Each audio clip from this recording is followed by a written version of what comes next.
Tough love, baby. It'd been raining for a while now. A cold rain. A hard rain. The kind of rain that makes you feel like some pony up there doesn't like you. My throat burned. My legs ached. And every breath I took sounded like rasping metal. I looked up into the rain, too tired to even cry, but not too tired for this. For what I had to do. I started to dig. It doesn't hurt. It doesn't hurt anymore. It doesn't. Rampage whispered to the crushed thorn over and over again. She was right. It didn't hurt. The shock rolling through me had mutated into something completely new. A fury. So absolute and complete that I launched myself at the striped pony, not caring about my injuries or even that I had no way to kill her.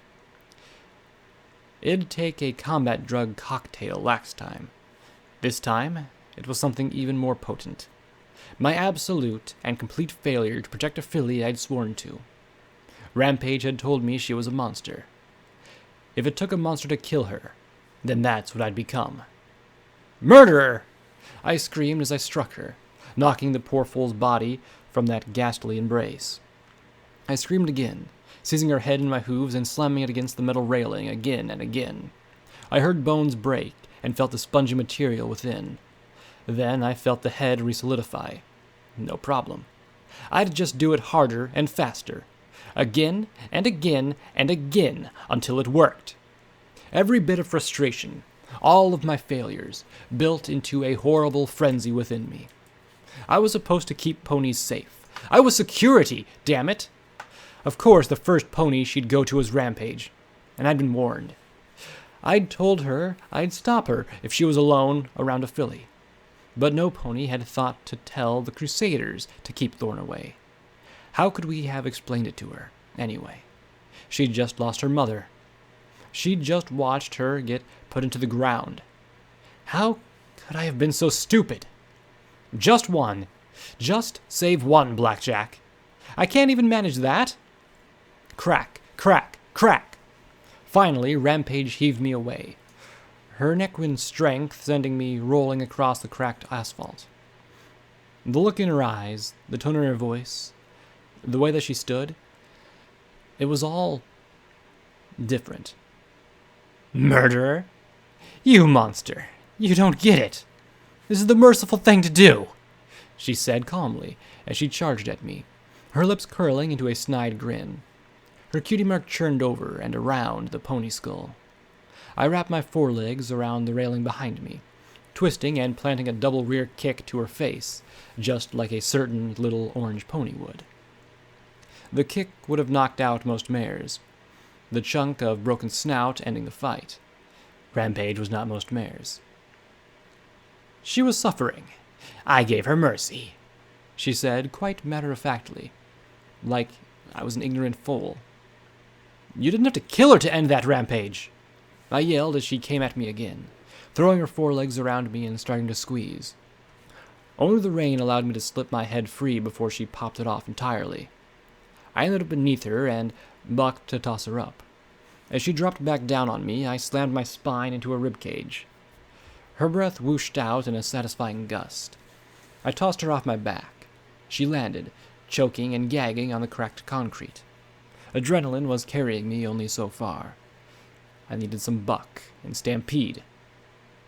It was the kind thing to do, Rampage gasped, choking as her eyes stared out over the rain on the bridge.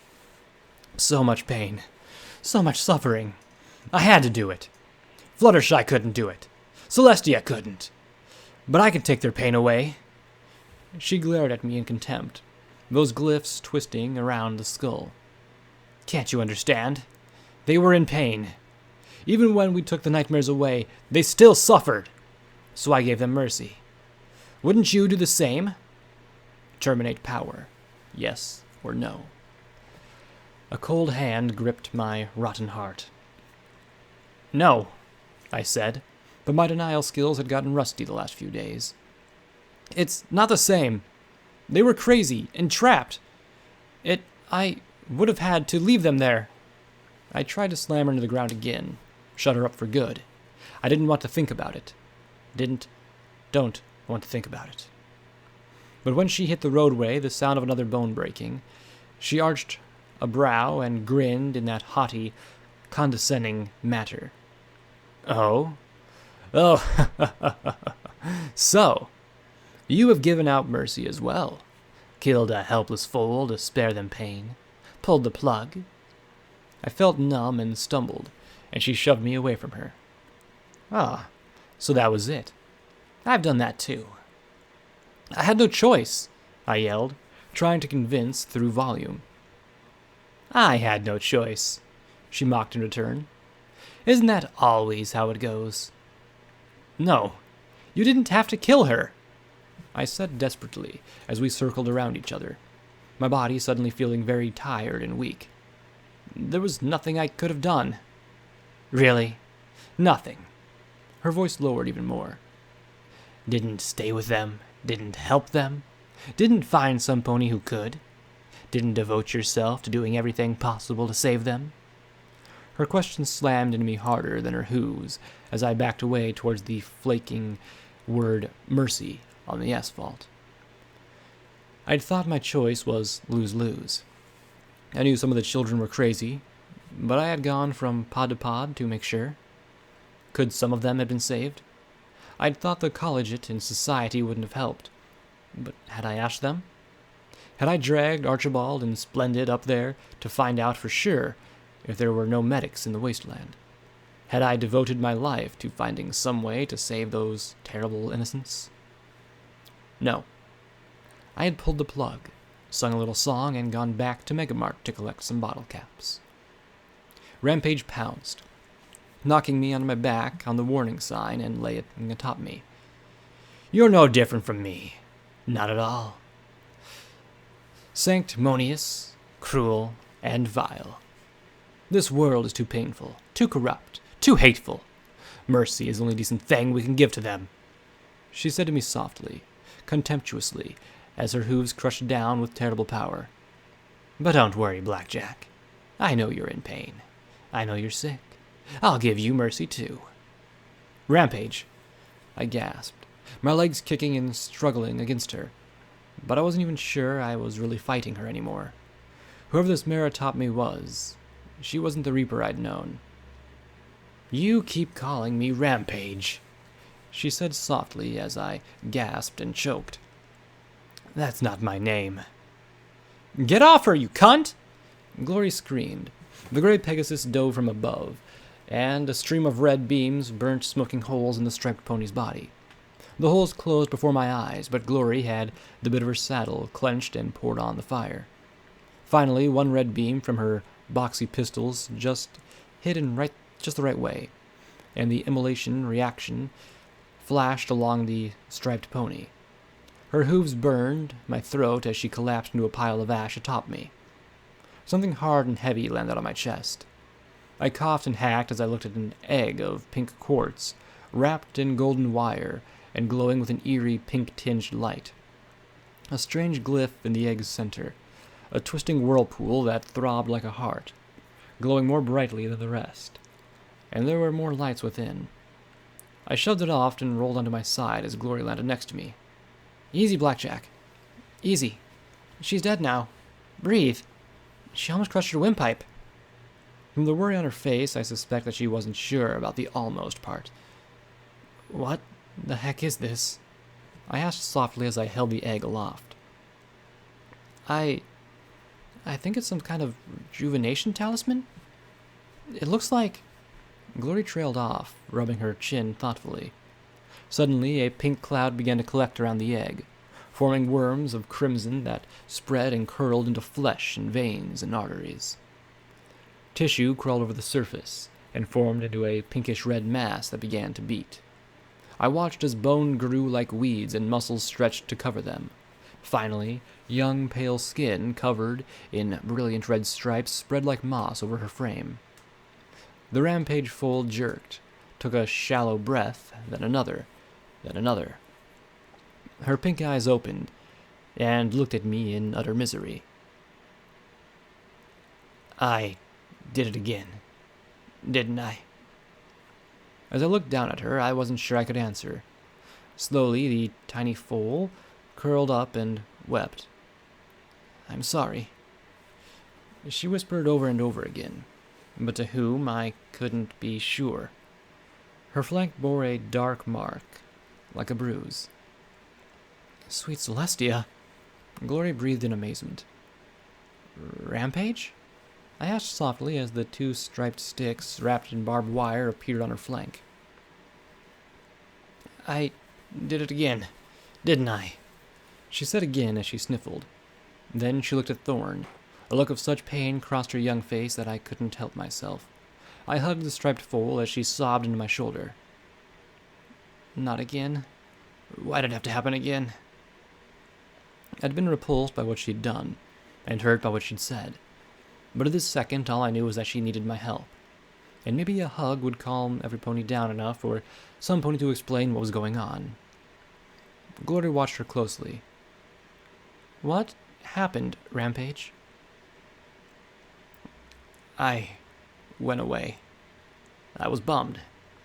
I liked being by water, so I thought I'd come out here till the funeral was done. And then Thorn was running, and she was crying, and I wanted to give her a hug, but I was afraid, and I went away till just now." Glory listened closely with a little frown. "I guess I got disintegrated. That's usually the only time when I come out like this." "So, you're crazy," I said with a little half-smile. "That should have been obvious." "I guess." Gloria rubbed her chin in thought. "How long do these blackouts last?" "It's not..." She sighed and smacked the side of her head. "It's like I'm there, and then I'm somewhere else, and it's a bad place," she whispered as she trembled in my limbs. "And then it's not crazy," Glory said with a small frown. Our eyes met, and she gave a small apologetic smile. "Please remember, I'm drawing on one class of psychology and something I once read in a Canterlot Journal of Medicine. But real psychological disorders, another personality doesn't just completely take over. That's not how it works." Gloria looked shocked. And Rampage did as well. "Uh-huh. I always figured... I mean, are you sure I'm not cracked?" she asked with a confused, worried little look. "You just regenerated from some talisman in your chest," Gloria replied with a shake of her head. "I'm not sure of anything with you, but if there's something as simple as being crazy, then it would be consistent. Or you're one hell of an actress. But if you wanted to kill us, heck, kill all of Chapel, you could have. So I don't think that a part of your brain twigged." She sighed and frowned. "This is something else." I saw others running and took the opportunity to engage in another bout of rasping and coughing. I rubbed my bruised windpipe, hoping that maybe, sometime soon, the wasteland would give at least my respiratory system a break. "Blackjack!" P-21 shouted as he limped towards us. Sakashi, carrying a burlap sack, was hurrying up behind him. The zebra took one look at the three of us, sighed, and came straight to me. She dug in her bag and pulled out a sparkle cola bottle filled with something that had the consistency of paint. I took a drink and felt the familiar sensation of a healing potion, though it tasted somewhat odd. Good, though. P-21 stopped, and so short at the sight of Thorn's crumpled body that he tripped and fell on his face. Thorn... He took a look at the tiny Rampage. "What the fuck is going on?" I slowly rose, spitting and hacking phlegm as the zebra brew did its work. I was glad I could still swallow, even if it did hurt. Finally, I rasped, "Some pony killed Thorn. Not Rampage." My voice sounded worse than a ghoul's. "What?" he said flatly, and pointed at her broken body with a hoof. "Rampage... what?" He turned, looking at the shaking foal with a look that reserved for me. and the Mind Boss, and thoughts of returning to 99. "What?"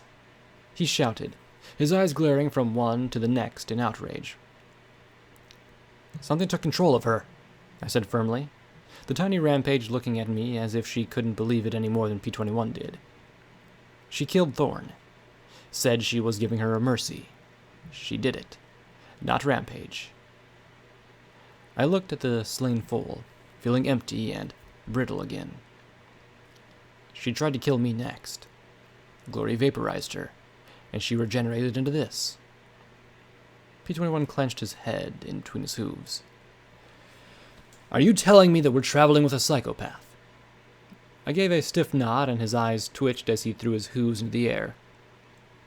"Oh, so her being crazy makes it all okay. That's so much better." P-21, I don't think she's crazy," Glory replied. "Something else is behind this." He glared at her, narrowing his eyes. "You're as bad as Blackjack." Glory didn't back down. "I'm telling you that Rampage needs our help." "Thorn needed our help," he yelled at her.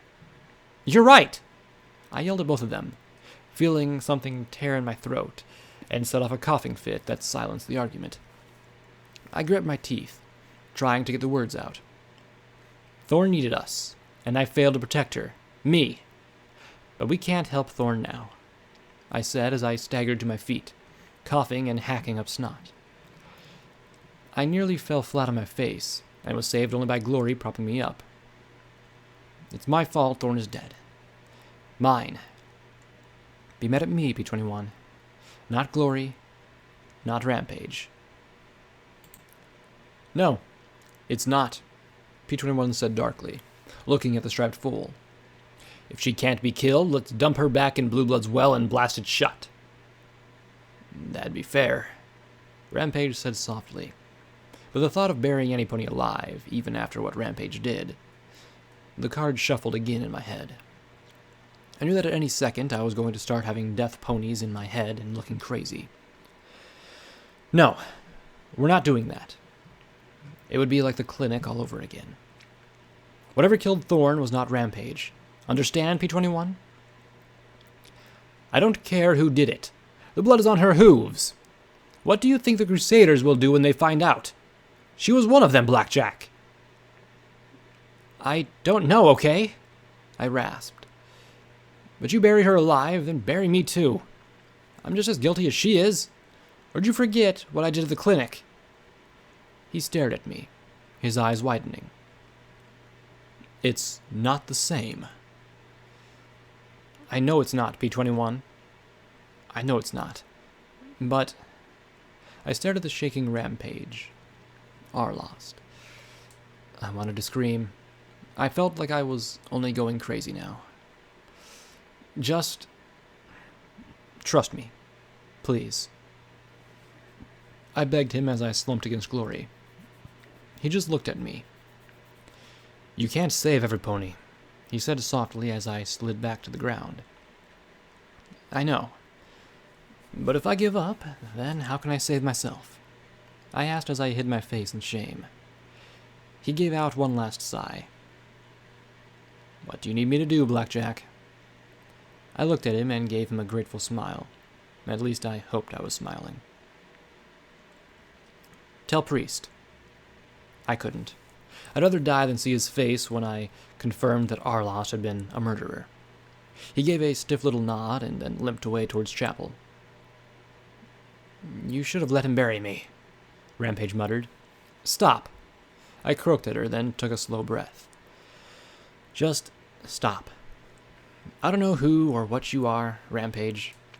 I know what I saw and what you saw and did. I don't know if you're crazy or not, but stop saying that we need to kill you. That won't bring Thorn back." I sighed as I looked at the clouds, my gut clenching before I doubled back and hacked and coughed through my bruised throat. I spat out another wad, hoping that the stuff wasn't blood. And then I looked at her curiously. "So, why are you little?" The look she gave me could have curdled Sparkle Cola. I swallowed and chuckled. Okay, you don't know. How long are you going to be like this? She gave a little shrug. Days? Honestly, it's been almost 5 years since I was disintegrated. Right. Glory, can you take her back to the Star House, please? Blackjack, you should come too. But I just gave her the easiest smile I could, and then she sighed. Of course, Glory was more worried about me. After a look, though, she turned finally to Rampage. Come on, kid. Rampage blinked and then frowned at her. I'm at least 50 years older than you. Glory smiled. I can't help it. You're just so cute. I'm not cute. I'm the one of the top reapers in all of Hoofington. And I'm a crazy immortal death machine, Rampage said with a little stomp of her hooves. That's not cute. She glanced back at Thorn with one last mournful look. Not cute at all. I scooped at the mud, but it slid back into the hole. It was more bailing than digging now. My breath burned in my throat as I coughed and hacked and scrambled, working hard and accomplishing nothing. I had to do better. I had to be strong and kind and aware. But I wasn't. I was just a filly scraping at the mud. I need your bag. I rasped softly. Come, let us get you out of the rain, Sakashi said as she started to help me up. Didn't you hear me? I started and then sighed. Of course she hadn't. Because she hadn't lived a life of relative ease in a stable. She'd been trapped in a mine, going deaf while the rest of her people were worked almost to death and then gunned down around her. I took a deep breath and looked into her eyes. I need your bag. And I need you to tell me a story. Sakashi's eyes widened. I looked over at Thorn. Without hesitation, she bit the end of her burlap sack and dumped her belongings onto the bridge. She pawed through the strange herbs, stones, and bottles she carried. What kind of story does a guardian need? She deftly bit a bottle and tossed it up to her snout, extending it to me. I coughed as I took it, hoping it was some kind of medicine. A funny one, I said with a little smile. But what I really need is a story about how a pony who can't die. Sakashi blinked, then tried for a smile. Ah, well, as it just so happens, I do have such a story. Quite humorous, too. Orion's story. Once he was a zebra, the same as you or I. She paused and chuckled. Well, I suppose that he wasn't the same as you. He wandered the plains with his tribe. He was not the strongest hunter, nor the bravest, nor the most capable. He was, in fact, the weakest, and the most cowardly, and most inept. Truly, poor Orion would not last long. But still, he wanted mares, and respect, and to stand proud and tall amongst his people. As Sakashi talked, I limped to the still form of Thorn, and as gently as I could, I tried to slip her into the bag. Her dull eyes looked at nothing at all, not understanding what had happened to her. I prayed, as I brushed her eyes closed, that her last thoughts hadn't been of Rampage's betrayal. I'm so sorry, I whispered in her ear. Sakashi's story halted, and she coughed in the rain before continuing. And so, as young bucks do, and are wont to do, zebra or no, he made a foolish choice. One night, he called out to the stars, asking them to make him a strong and brave and terrible. And the stars heard and granted his wish, and gave him formidable, forbidden knowledge no zebra should know. He put his spirit within a rock, and the rock within his chest. I sat up, looking at her as I pulled the drawstrings tight with my magic. His spirit. There couldn't be a coincidence between the story and what I'd just seen. Could there? She nodded. Yes, all things have spirits, what you call a soul. It is the truth reflection of oneself. Funny. I recalled a particularly boring lecture about cutie marks. Why would that make him, well, invincible? There is a power to spirits. Our spirit is the truest reflections of self, the thing that makes us exist at all. and when we die, it is the piece of us that persists to eternity. If we damage the spirit willfully and place it in another vessel, that vessel gains the resilience of the spirit. And what happens to the pony that loses it? She gave a shrug. Who can speak of such things? It is a dark secret, and I speak only happy, funny tales. When they die, their spirit may linger in this vessel, trapped for a long time. But perhaps someday the spirit may be free and reunited with the rest. And that is what I can hope. So what happened to Orion? Poor silly Orion, with the heart of stone, found himself stronger than the most terrible monster of the savannah. With his spirit within the unbreakable heart, he knew no fear, and so nothing could stand before his spears and hooves. But his tribe questioned how Orion could have gone from so little to so much. They questioned if he had used the forbidden magic of the stars, and Orion grew angry. He was strong and terrible. How dare they question how? In a rage, Orion slew his tribe from the elders to the youngest foal, and so he was left alone. For years he wandered. All zebras fled from Orion the traitor, for the blood of the slain had marked him in stripes of crimson. No monster could slay him, even as he wished it, for they could not devour the stone heart. No spear could fell him, and so he cried out to the stars to take their gift back. But the stars do not undo what they have done. So finally he jumped so high that he reached the stars and joined them, hunting for the most terrible monsters of the skies, in the hopes that one may slay him. She finished her story, as I rested my hoof on the bag. How could some pony put their soul into a rock? Why? It's like defacing your own cutie mark. Or erasing one's glyph. Sakashi agreed, looking on as a spasm of coughing rolled through me. There are many stories of doing such things, though, of silly zebras wishing for power or knowledge or long life.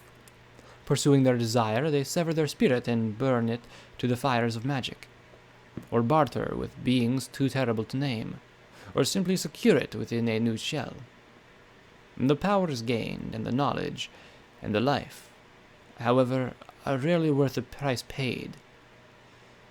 But they are always fools who need not heed the warnings of the stars. Warnings from the stars, or warnings about the stars? I asked as I gently lifted the burlap sack and placed it across my shoulders. Too light, and yet so very heavy. Too young. She should have been given a chance at more life, a chance at happiness, like the foals in that clinic. Yes, Sakashi said as she used a bit of string to tie together her bottles and belongings as well as she could. I know that for ponies, they are pretty lights in the stars. But just because something is pretty does not make it harmless. The stars are powerful, otherworldly, and fickle. A foolish zebra or pony who calls upon them dooms not only themselves but others as well.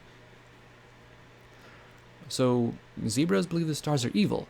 I asked, remembering those pictures of Mariponi's memory. Some may. But did I say evil? No. Dangerous, perilous, fickle.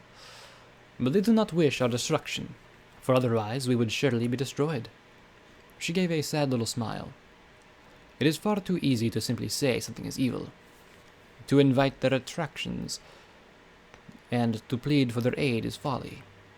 But they are not cruel and wicked, she said, her eyes lingering on Rampage before she looked up at the clouds. There are stories of the stars giving guidance to those who need it, stories of the stars granting succor and inspiration. It is when we demand the stars that they grant our desires, much to our pain, as your nightmare moon discovered. Nightmare moon? I asked as we talked, glad for the excuse to take my thoughts off what had happened a few minutes ago. What does she have to do with any of this? Who do you think gave her such power? She asked as she kept her eyes on me. The lessons of the stars is not that they are wicked things. How simple that would be. But many make that mistake. It is that they allow us to bring our true horrors to the forefront, and the pain may be left for generation upon generation. The stars did not make your princess into that monster. That monster was there to begin with. But Nightmare Moon and Princess Luna were two different ponies, I protested. There was no way that the cute, intelligent princess could be that monster. Can you tell me the tale of how she became Nightmare Moon? The change from one to the other? Sakashi asked. I opened and closed my mouth like an idiot. I knew the story of her banishment, but I don't know. Nor do we. But many believe that she made a plea to the stars and that they answered her call. And though her sister and people forgave her easily, that which the stars touch, they change forevermore. That seems pretty severe, I said softly. What if I were touched by the stars? Sakashi laughed. Oh, my dear guardian, it would explain a great deal to me. But despite her laugh, there was an uneasiness in her eyes. I'd only excavated a hoof deep. My throat throbbed with every swallow. My eyes burned as I tried to scoop out a little more muck. I'm wondering, the dealer whispered as the rain hissed off the yellow grass around me, if there isn't some symbolism to this. Fuck you and your symbolism, I muttered, as I scooped out another double hooffuls of sludge from the hole and the mud slathered my legs. I have to do this. It failed. It was my responsibility. The dealer just leaned against the wooden headstone, cards passing back and forth between his hooves as he looked at me with a rheumy old eye. You're only a pony, Blackjack. No shame in that. I have to do better, I gasped. Well, then, maybe you should see if you can get Sanguine to fuse you to some sand-dog into you, or get yourself some mechanical limbs. Maybe put a talisman where your heart should be so you can kick yourself in the ass for all eternity. With each question, he showed me a card. Gorgon, Deus, and the snide and cruel Rampage. Would that be better? Fuck you, I muttered, as my legs gave out on the cold, wet ground. You're going to need more than harsh language to be better, Blackjack. And since you won't use what you've got, best get something that's better than nothing. And what have I got? I rasped softly, looking at the burlap sack as blood slowly stained through the cloth. My voice cracked, then failed entirely. Blackjack, you idiot. Side by side, we entered chapel, and Sakashi looked at me with her easy smile and worried eyes. Let me check on my daughter. I fear I just wish to check on her. She tried to keep her eyes on mine, but they could not help but glance at my passenger. Stay with her. At least one of us should have the sense to get out of the rain, I crackled, feeling cold and tired. It was how I imagined Scalpel and Bonesaw must feel. I wondered what it was like to be a mother. The thought was simply terrifying. I could barely take care of myself with my friend's help. What would it be like to worry about a foal? To lose one? I was walking slowly past the post office when Priest stepped quietly out into the rain. The water, sprayed off his shoulders, seemed to glint around him like an aura. Our eyes met, and there were no words. I looked with eyes of guilt, and he with silent reclamation. He'd warned, I'd failed. What needed to be said past that? He stepped past me, giving the sack a small nuzzle of farewell and walking off towards his church. The door to the post office opened, and 3 young ponies tumbled out.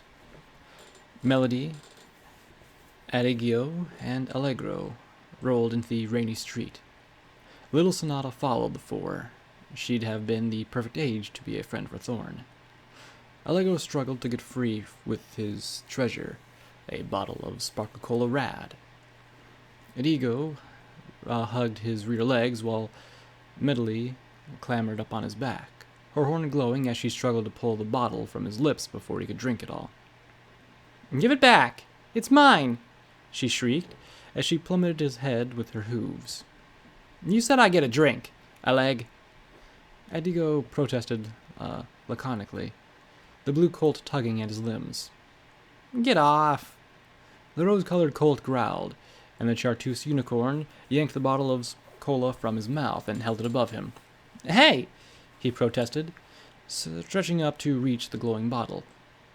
"It's mine now," Medley declared, only to have Allegro grab it in a bear hug around his chest.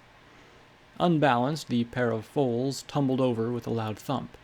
The glow around the bottle faded, and it fell into Sonata's hooves. 3 pairs of eyes met hers. The little purple earth pony smiled, then promptly spat into the bottle. A chorus of "ew" filled the air as the filly enjoyed her radish-flavored soda with a small smile of triumph.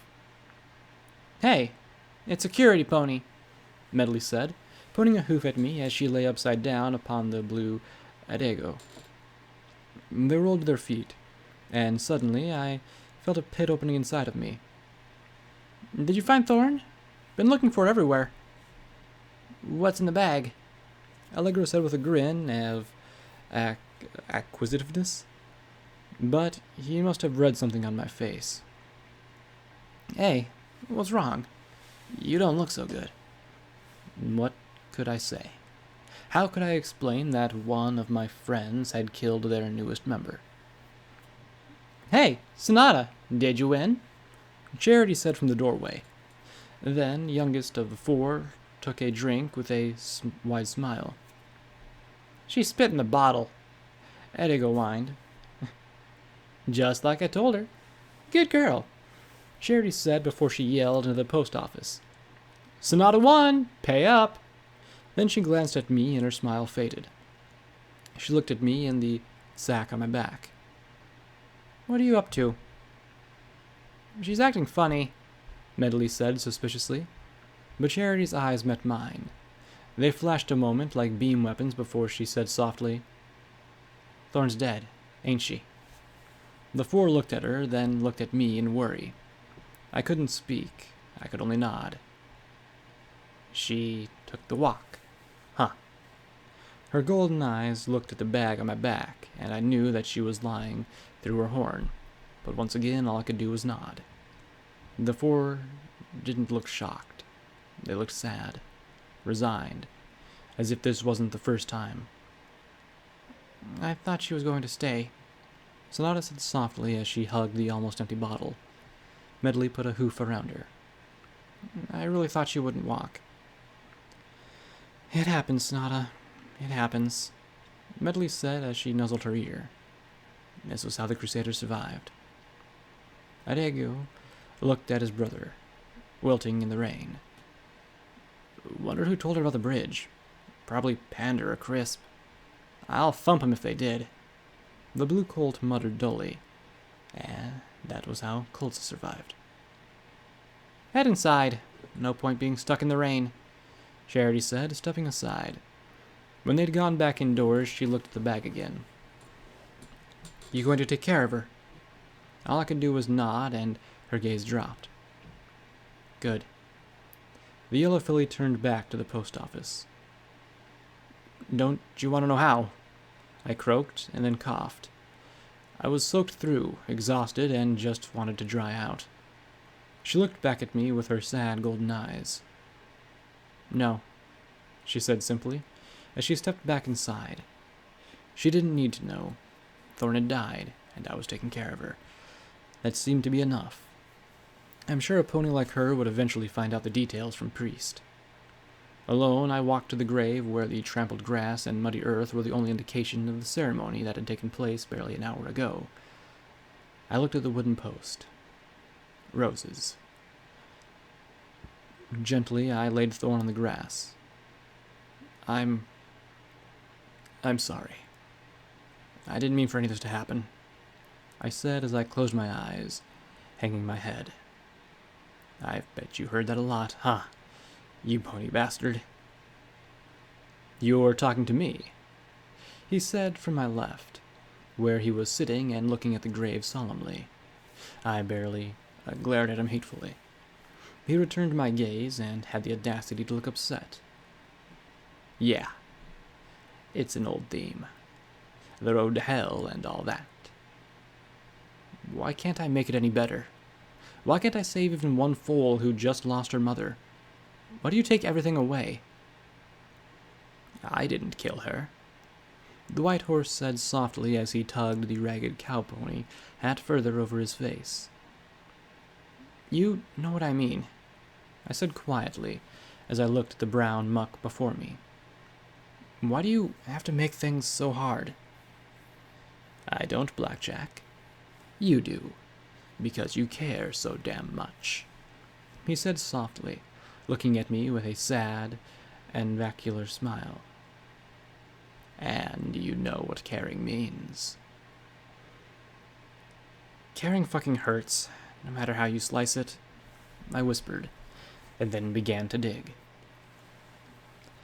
I don't know how long I worked on digging that hole. It could have been minutes. It could have been days. I rasped, coughed, and had conversations with my own fractured psyche. I just couldn't stop. I'd failed in all other regards. I would at least see her laid to rest or drop in the attempt. And sure enough, my aching legs finally gave out and sent me sprawling next to the sack, coughing and struggling just to breathe. Blackjack, you idiot, P21 said softly beside me. Don't you have any sense to get out of the rain? He asked as he walked to the shallow hole and moved in to my left. The rain matting his navy mane, he suddenly started to dig alongside me. Glory slipped in on my other side. Her lavender eyes met mine, and her wing gently wiped the rain from my eyes. She set down her packs and pulled out the blanket to drape over me before she moved into the hole as well. Across from us stepped Rampage. She looked too small to help, but all the same she lay on her stomach to dig out the mass. Black Hooves stepped in beside her, and she stared up at Priest in shock as he floated a shovel before him. Giving one long look at the tiny Rampage, he proceeded to dig as well. Then, to my amazement, the rain stopped. No, it hadn't stopped raining. It simply stopped falling on us. Standing a little ways apart, Lacuna watched us toil, her horn glowing. Sakashi walked up with more of her potions and medicine, and then, most miraculous of all, Charity arrived with a shovel and bucket. Beside me, the old pale buck watched with a wistful look of longing. See that? That's how it should be. Lacuna glanced in my direction as I muttered to myself. I should be doing it. He gave me a look that I was all too familiar with. You are, Blackjack. You can't do it all yourself, Blackjack. You don't need to be better. Smarter, maybe, but not better. He said as he looked at me. You just need your friends to carry some of your load. The six of us together made quick work of the hole, despite the mud and wet. Priest levitated Thorn down beside her mother as I watched. Rest easy, Thorn. Roses. Be united forever in the afterlife. I never meant.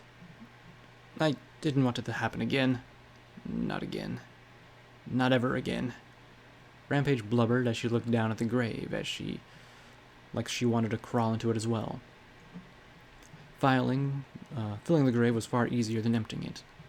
Priest just closed his eyes as Charity collected her shovels. I know our lost, but it did. He replied evenly. Yeah. She muttered softly and gave him a wan half-smile.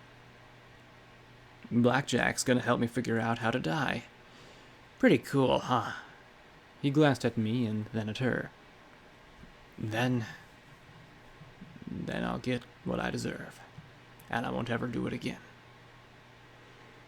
No pony deserves what you're going through, our lost, Priest replied softly.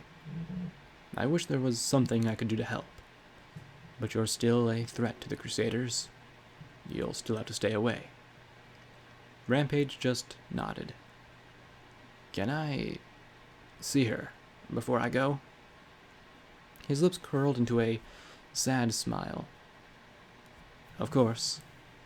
She gave a nod, and the full-sized red zebra-striped pony walked quietly out into the rain beyond Lacuna's spell. Not towards the houses, but further into the graveyard. "Where's she going?" Glory asked as she watched. "She's visiting our daughter," he replied quietly. "They're... what?" Glory covered her mouth in horror, and even P-21 looked shocked. "I was barely a buck, but..." He gave a little shrug. "Old enough for it to happen once, after a lot of scotch and persuasion. I'd never seen her so happy. Then, out of nowhere, she killed her. It drove her crazy, I think. She tried so many ways to kill herself. It scared the Crusaders. Finally, she went into the city. I lost count of the number of times she was vaporized by the defenses. I thought that would be that. Only she appeared 2 years later as the Reaper, Rampage. Why doesn't she just bury herself or something?" P-21 muttered, now with a touch of shame and pity. "Because it won't kill her. Someday, maybe in days, or years, or centuries, she'd escape. And when she did, who knows what kind of monster she'd be. The only punishment she feels is acceptable is to die," Priest said firmly. "She has to ensure that she'll never hurt another. So she gets off easy," P-21 muttered. "And be tormented eternally in hell," Priest finished. P-21 blinked, then glanced at me. I think he finally realized just how deeply that she'd done had hurt. There was just one last thing to do. I dug in my bags and pulled out my dragon claw. My horn was so dead that I had to grip it in my teeth and scrape it against the wood. When I finished, I looked at the post. Roses, and beneath it, my addition. Mother, Thorn, Daughter. "I'm done," I whispered through my ragged throat, slumping against Glory. Time to get out of the rain. Unfortunately, my departure for Stable 99 was going to have to wait for a little while. I was sick. Sick. I'd almost prefer dying of radiation sickness to coughing, hacking, and generally feeling miserable. I know, Rampage was in an infinitely worse place than me, but she was simply dealing with a second childhood, or third, fourth, and at the moment, there was nothing I could do as they put me upstairs in Marigold's old bed. Sakashi stopped by to administer her healing draughts and brews. Apparently, a zebra who didn't know how to mix simple concoctions was merely a striped pony. I know that they may have smelled foul, but they were far better than the boiled leaves Glory brewed up. I was also admittedly curious about zebra culture. Pretty much all I'd learned about them was that they were the enemy during the war. To hear her speak of it, the zebras had once lived in tribes across vast grasslands. Most were nomadic, though legends and archaeological evidence indicates that this might not have always been the case. And rather than set up large towns and cities, they simply established new buildings for healings and protecting their walls. Unlike Equestria, which had tamed most of its wilderness, the zebra lands had been rife with monsters and threats. These were respected by the zebras, and the zebra bucks and mares would test themselves against these threats. What they lacked in unicorn magic, they made up for with rare and potent magical talismans. Apparently, a long drought changed much of this way of life. With the savanna dying, zebras were forced to gather in villages and cities built around water sources. And with the zebras no longer able to just move away from them, competition with the natural predators became acute. A decade or so later, the land's gemstone deposits were exhausted, and the dearth of the gems that were the foundation of the zebra's magical talismans threatened their survival. They found a twofold solution in Equestria. Equestria was industrializing, and many of the technologies it was developing held promise of replacing the need for talismans altogether. At the same time, though, Equestria had large supplies of gems, and fortunately for the zebras, its burgeoning industry also meant burgeoning demands for energy, demands that the quickly dwindling equestrian coal supplies were unable to meet. Agreements were made. Equestria would supply the zebras with gems and give zebra industrialization a boost with the knowledge and technological advances for coal mining, and in return the zebras would send coal to Equestria. The demand for mining and the desire for technology completely changed their nomadic way of life. The zebra lands were tamed and exploited for their resources, and the zebras began to develop their own technologies, both earth pony-like and alchemical-based, to supplement and enhance their traditional tools and talismans.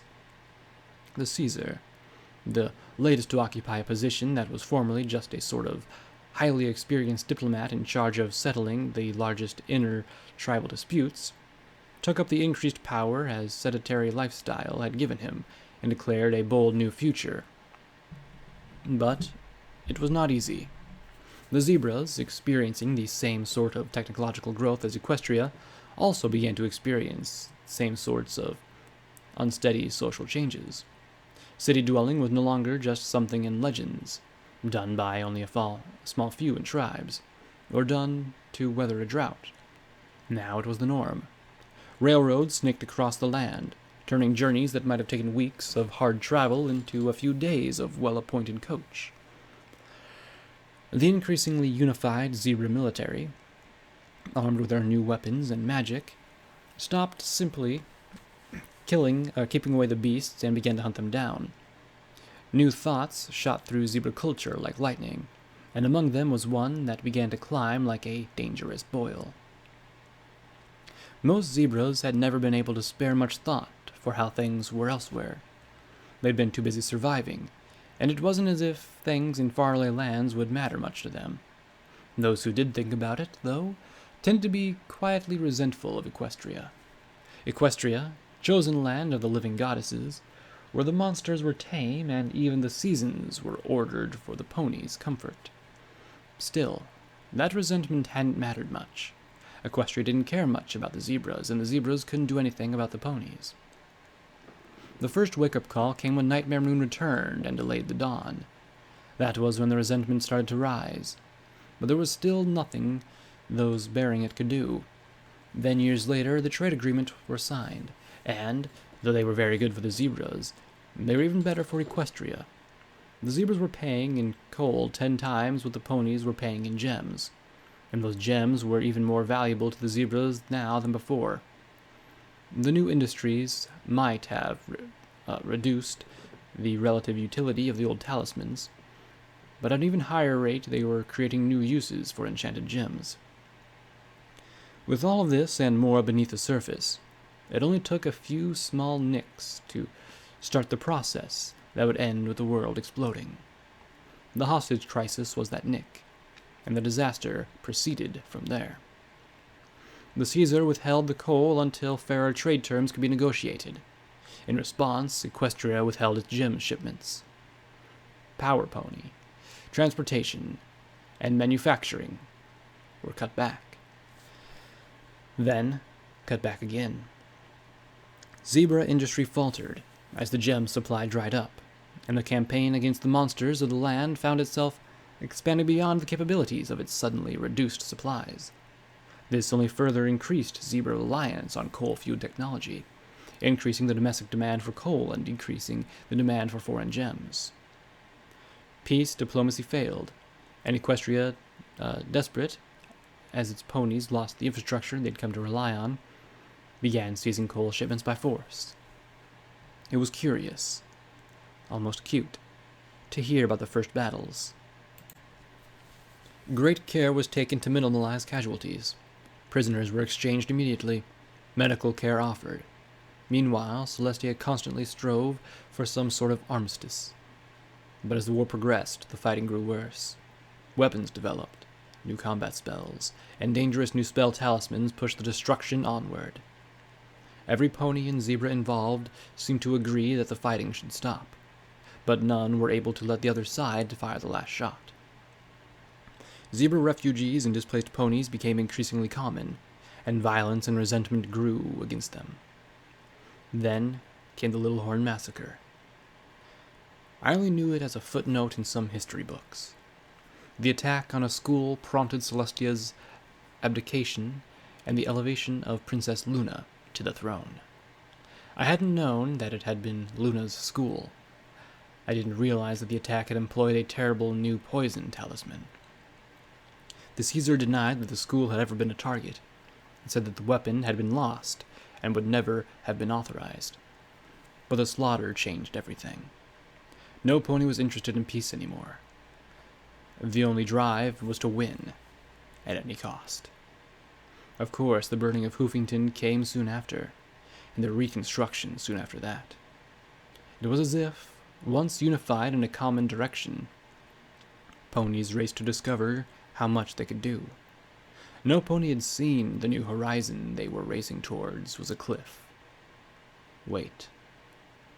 Some pony did, I muttered. Some pony knew. I remembered the museum and the cakes. Some pony had known the day and the hour and had taken steps. But for what? I couldn't imagine.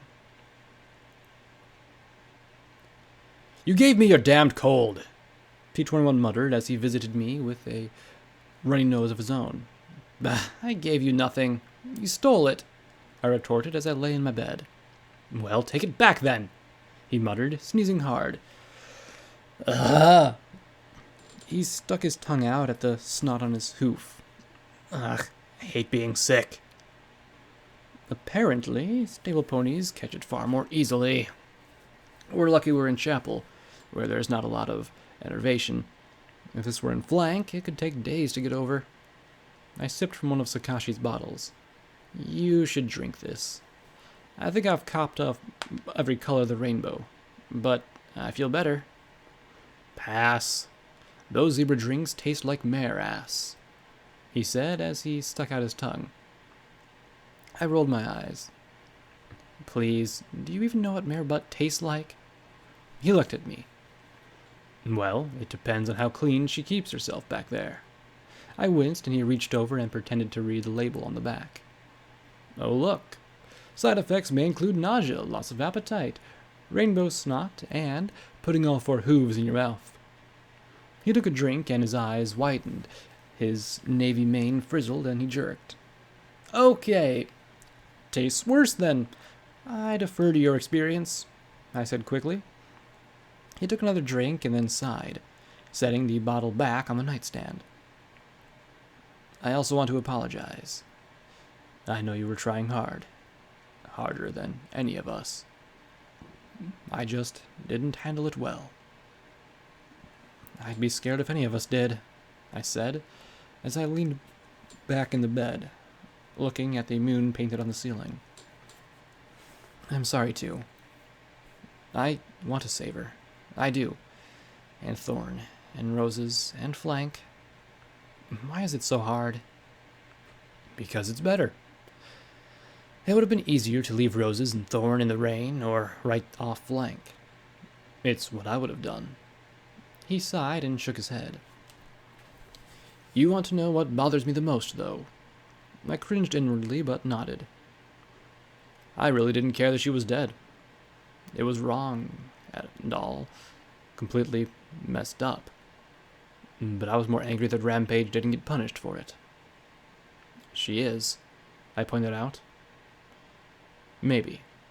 I'm not quite sold on the whole not crazy mare still innocent of killing foal somehow, 'cause she really feels bad about it theory, he said with a wave of his hoof.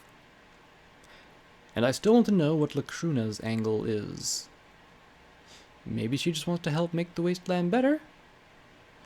I don't think she has a clue what she really wants. Or this goddess. I talked with Priest about it. Apparently there are acolytes all over the wasteland selling this whole unity religion. Inalacorn takes you away to become one with a goddess. Catch is, no pony ever comes back. he said as he rubbed his nose. Apparently I'm too damaged for Unity, I said with a rueful smile. And too whiny. He wasn't smiling. Blackjack, no pony is too damaged for Unity. They'll take any pony. Murderers, rapists, raiders, slaves. It doesn't matter. I can't really believe that they'd turn any pony away for being too whiny. I frowned at that. Maybe. I just don't understand where the goddess ends and Lacuna begins. She sounds like she's a part of it, but not. She said something about Hoofington being full of nightmares.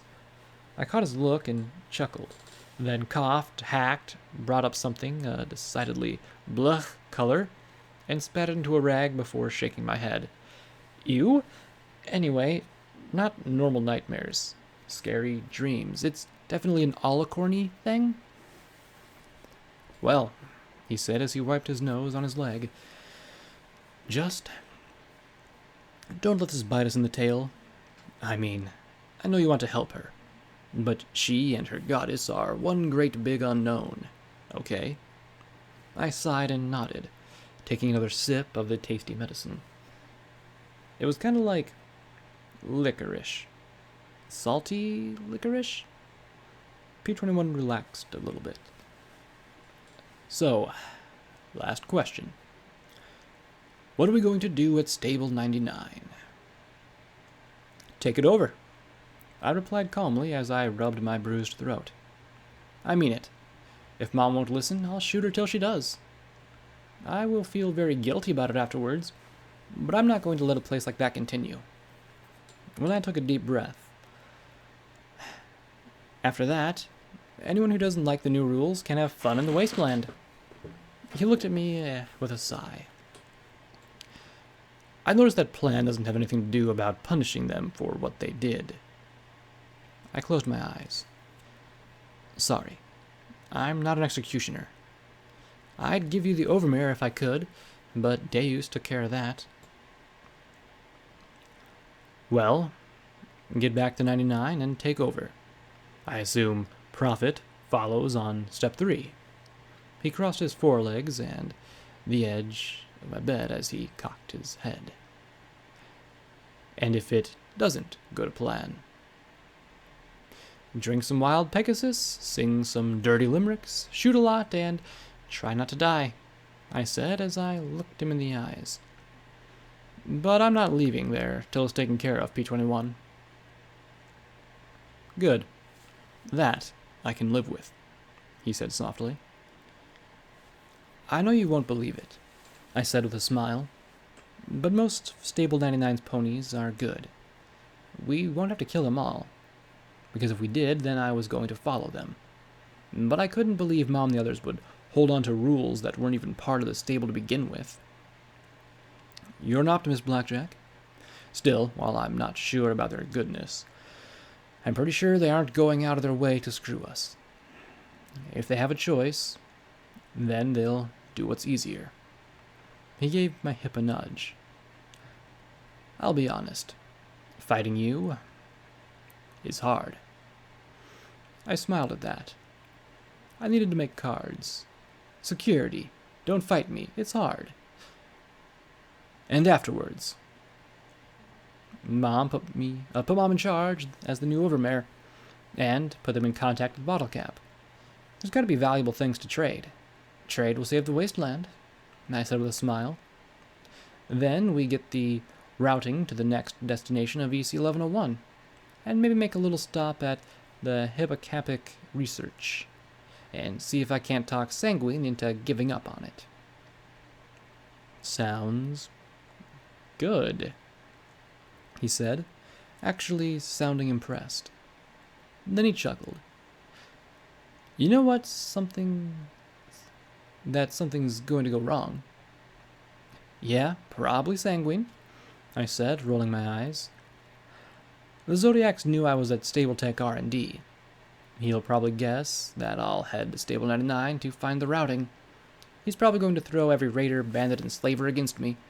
Probably why DJ Pony said the area was so much more hostile now. I brought up my pip buck and tapped the screen. The sleek black display showed the navigation tool in soft, cool blue. I was amazed at how many places I had reached in the last few weeks. Ditsy's flying back to New Appaloosa tomorrow. She can drop us off at Marimar. From there, it's 2 days to Megamart and 2 more to Stable 99. And that's a lot of ground to cover. Any chance Ditsy could fly us straight to Stable 99? She's not a taxi. 99 is way out of her way, and we used up most of our caps paying for EC 1101. Most of that money went to Ditsy for flying all the way out to Hoofington and back, a trip she usually risked only every other year or so. We can't keep her from her business just to save us some walking. He made a face. All very well for you, he said with a grimace. All your legs work. My knees are half shot too, after jumping off that catwalk, I reminded him. I could have taken a Hydra, but after all the damage I'd done to me by that drug, not to mention seeing the manufacturing process, I'd rather wait a bit instead. He looked a little unconvinced. It'll work out, and just think, in a few days we'll be able to set Stable 99 right, once and for all. He rubbed his chin. Well, that's a point. Though, maybe, we could find one of those magic flying wagons of our own. That would make travel much easier. I doubt that Glory would be up to flying us all over the hoof, I said, not sure if a Pegasus's lift was relative to their size. Then again, Ditsy wasn't the largest pony in Equestria, and her wings didn't even have feathers, so I didn't know how it worked. Well, nothing new there. Glory would fly through fire if you asked her to, P21 pointed out. I flushed a little. It's not like that. It just feels weird to lust after her. And I'm not going to exploit her crush on me. So we'll stick with the plan. Maybe. I don't know. It just seems that every time you have a plan, it ends in disaster and heartbreak. He said as he rose. I should go make sure we have everything we need. Leaving me in bed presented an interesting problem. On one hoof, I was tired. On the second, I felt too rotten to sleep. On the third, I wouldn't feel anything if I was asleep. But on the fourth, my dreams were full of the sound of crushing foals and thorns singing Hush Now. Instead of being stuck in bed, felt suspiciously like waiting. And I'd finished my gun magazines and the hoof-to-hoof training manual. Then, in desperation, I'd even tried reading one of P21's arcane science books. There simply wasn't any way to make arcane radiation gem reactors and spark generation as thrilling as reading about fallen Caesar fighting techniques. And don't get me started on his books on locks. I still had 2 more memory orbs that I hadn't viewed. Theoretically, I was safe as houses go, provided no stealthed zebras or ghost unicorns attacked. I levitated the 2 from my bag. I still didn't want to view the blood-stained orb, so I lifted the 3rd, then frowned and floated Cupcake's revolver into my bed. Slipping it under my pillow, I breathed out and touched the orb with my magic. Nothing. Not that it was locked or anything. It was just that I could feel Stonewing being merged with the cockatrice. Sense the creature squirming inside me as I shifted and distorted. It made my hide crawl. I took several deep breaths, closed my eyes, and tried to coax myself to make the connection. Nothing. I was sick. I was tired. My horn sucked. Always decent explanations. But somehow they didn't comfort me. How would I learn about the projects and see the marauders if I couldn't even get my horn to make the connection? I lay back in the bed, staring up at the moon. Had Marigold felt this way when she was being slandered and torn down by the system that had happily put her in harm's way?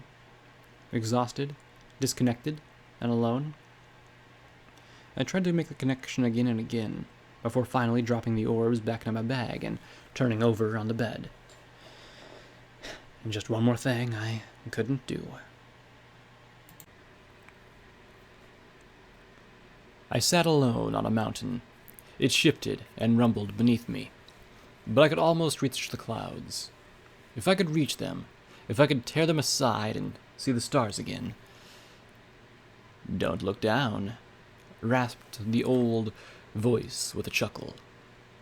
"Care for a game? Draw poker, hearts, go fish." "Very funny," I muttered. "I try. We've got that in common." I stretched and strained to reach the clouds. "Go away. Just a little bit further." "Hey, you're the one dreaming me. You wake up," he said with that purring of his cards. "So, what are you doing?" "Get to the stars," I replied. "If I can reach them, maybe they can help me." "Sakashi told you they were dangerous." "Only to selfish ponies who try to use them to become super powerful and stuff," I said as I started to push the clouds aside. "I'm going to use them to help." I wobbled as the rocks beneath me began to shift a little, but I kept my eyes turned upward. "Nothing bad's going to come of that." "So thought Fluttershy," he rasped. "But you saw what came of trying to force a better pony." "Well, making the wasteland happy then."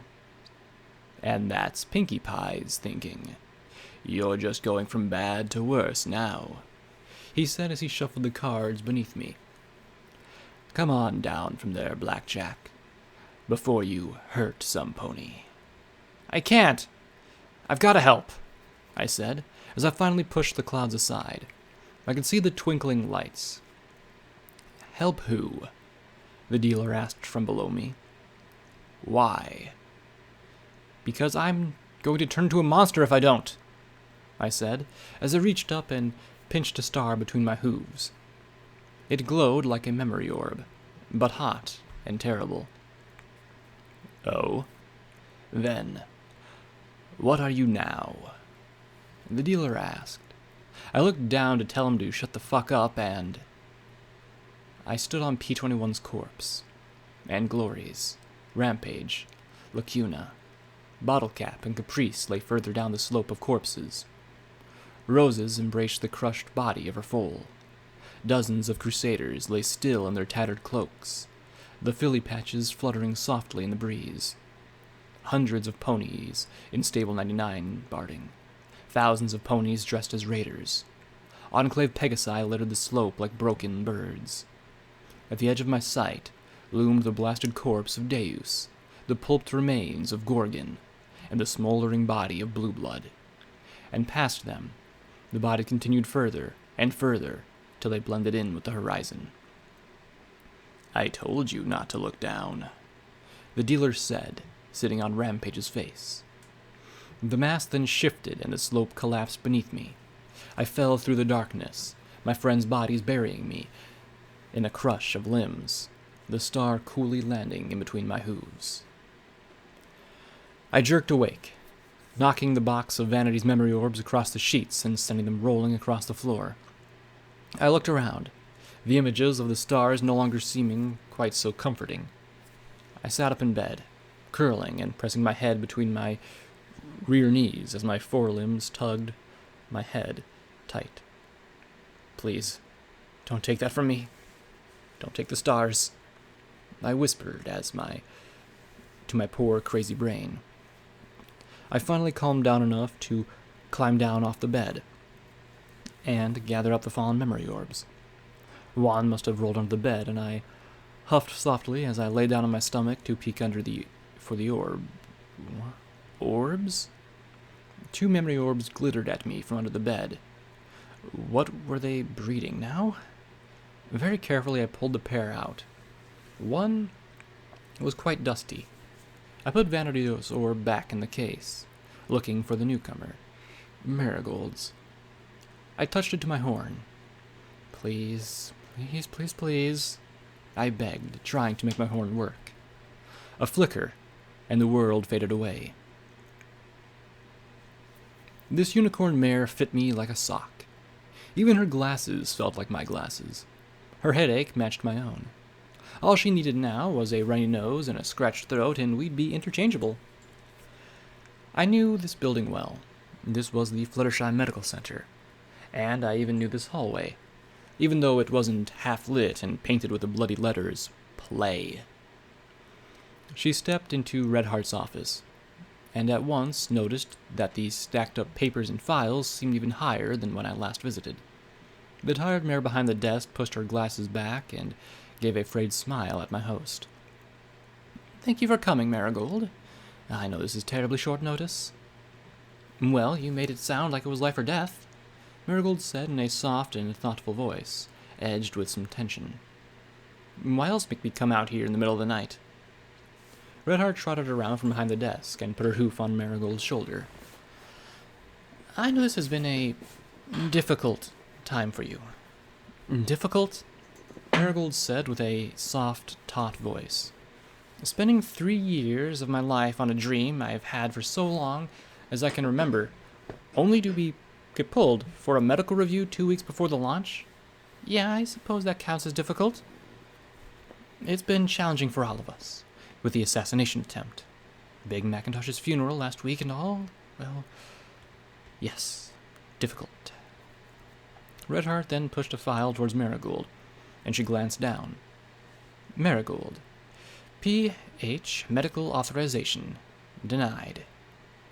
And then atop it, Medical Waiver. Approved. Her eyes went over those stamps once, then twice. "So, I'm glad to make things a little less difficult for you." "Why?" Marigold asked in shock. "Because we reviewed the test results for your heart and found them less severe than we anticipated. And because Fluttershy knows what it's like to have a dream. And because we need your help." Marigold frowned as she walked to a cushion and took a seat across from the elderly mare. Redheart gave a small smile.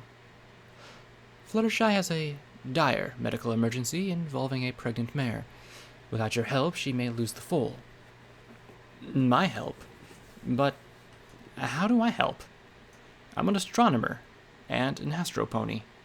I don't know anything about medicine."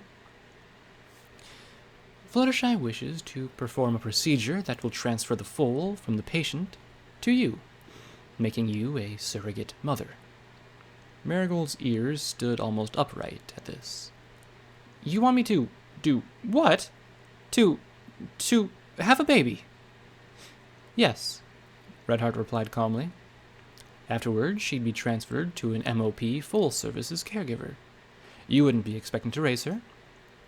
As Marigold balked, Redheart continued. "I know this is hard. Normally, we wouldn't even attempt a surrogacy spell like this without far more precaution and counseling. But when we reviewed your files, we found you to be the ideal candidate, and time is critical." Marigold looked at the file, then at Redheart. "And does this waiver disappear if I say no?" And from her tone, I knew that she'd walk if it did, even if it cost her dream. "No, Marigold. That was Fluttershy's and my final decision. You don't have to do this."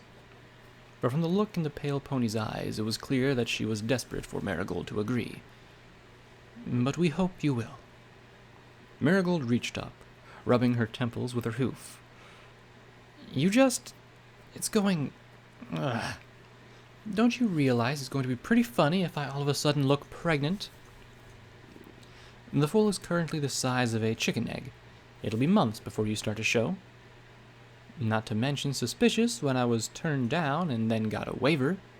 Some pony's going to raise a red flag," she said as she chewed on her hoof nervously. "It might, maybe, foul up the mission." "Well then, you should say no," Redheart replied in a no-nonsense tone. "If you're willing to face terrible risks, this is no less a risk. Perhaps even more dangerous than going to the moon. But I can tell you that the mother needs this. Fluttershy needs this. And I think a great many ponies will need it too, even before they realize it. This is your chance to save one pony." I'd do it, but then I was an idiot. Marigold sighed as she looked at Redheart. I almost wish you'd blackmailed me. It'd be easier, she said as she closed her eyes. All right, she agreed, finally. What came next were a number of papers signed in a flurry.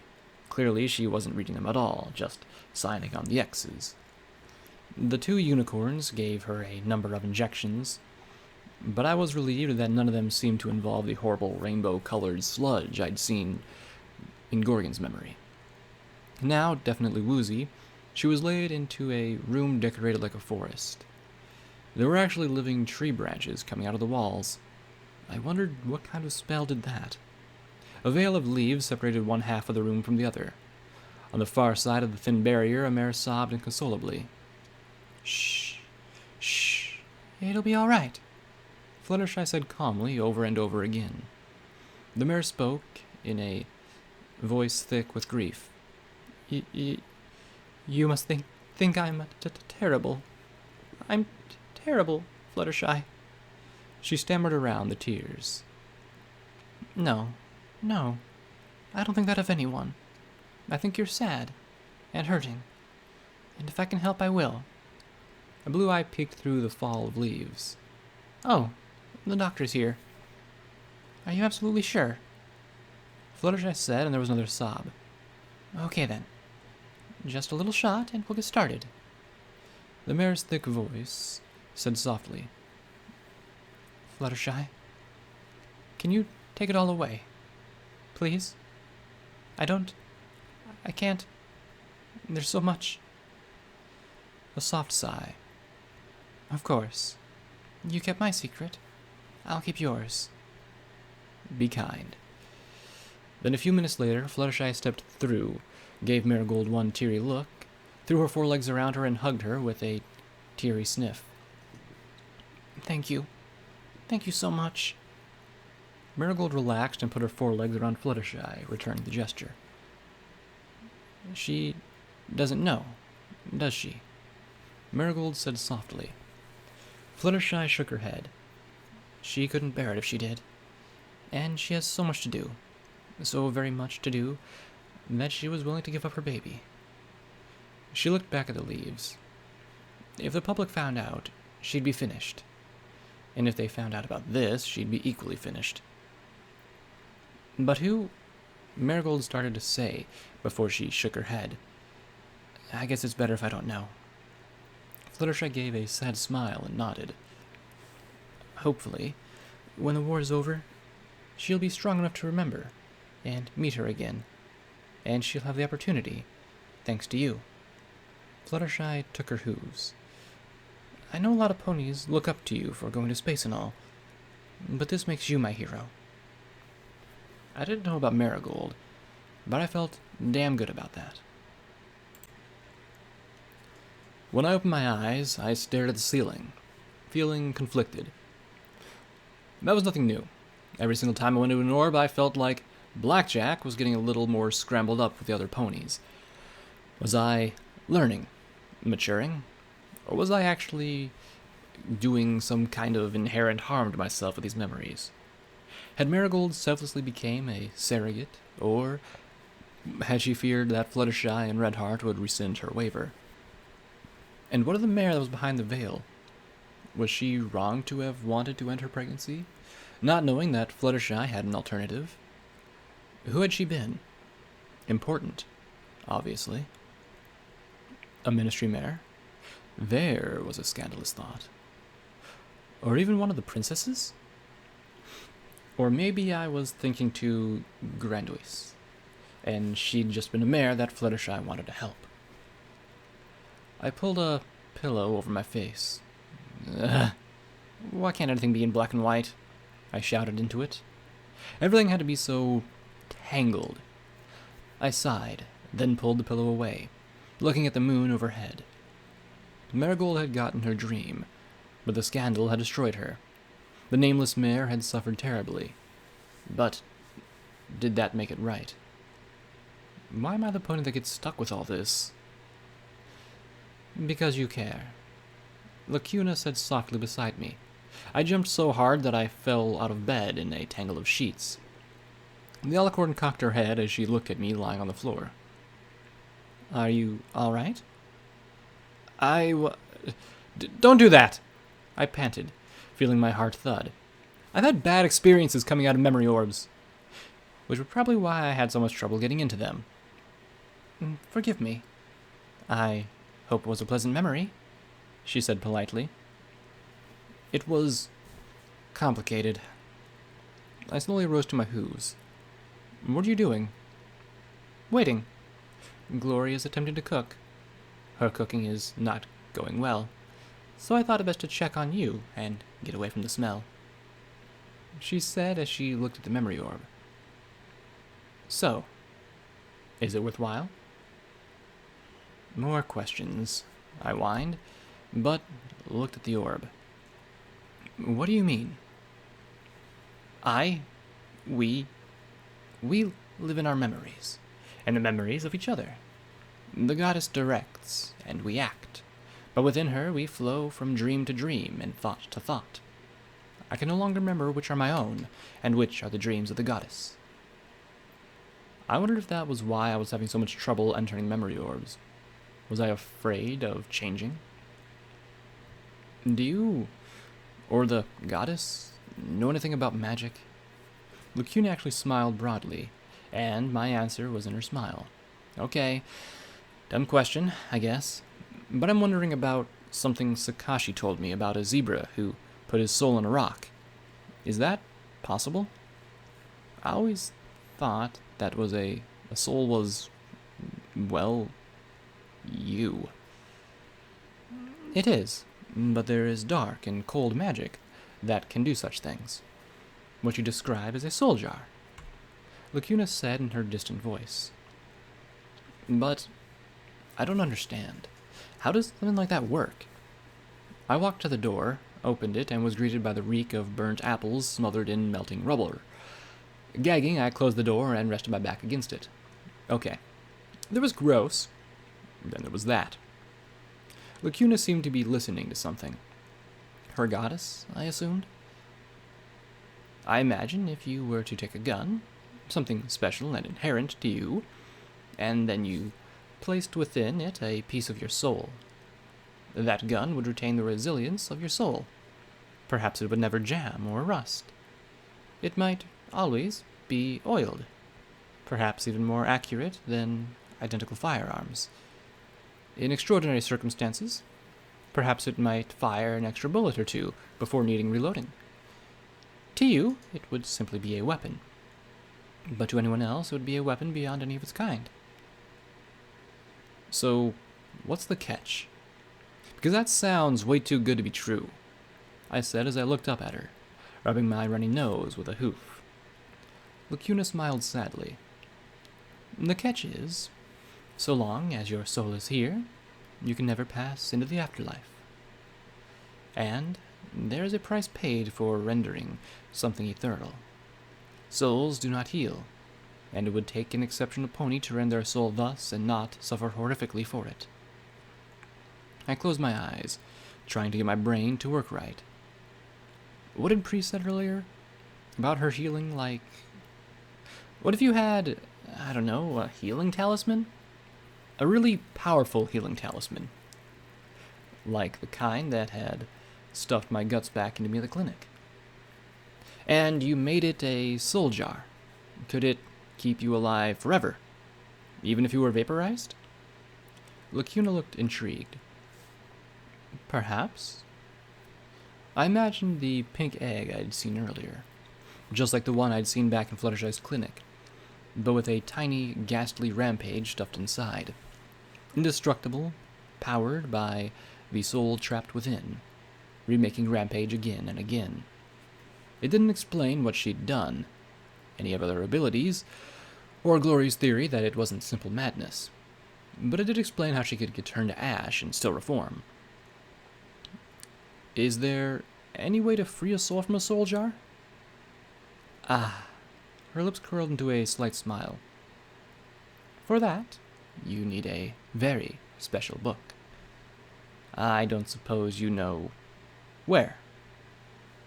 Canterlot, perhaps? In the Ministry of Image? Something was off. Years of poker had taught me the little tells that's when some pony was awry.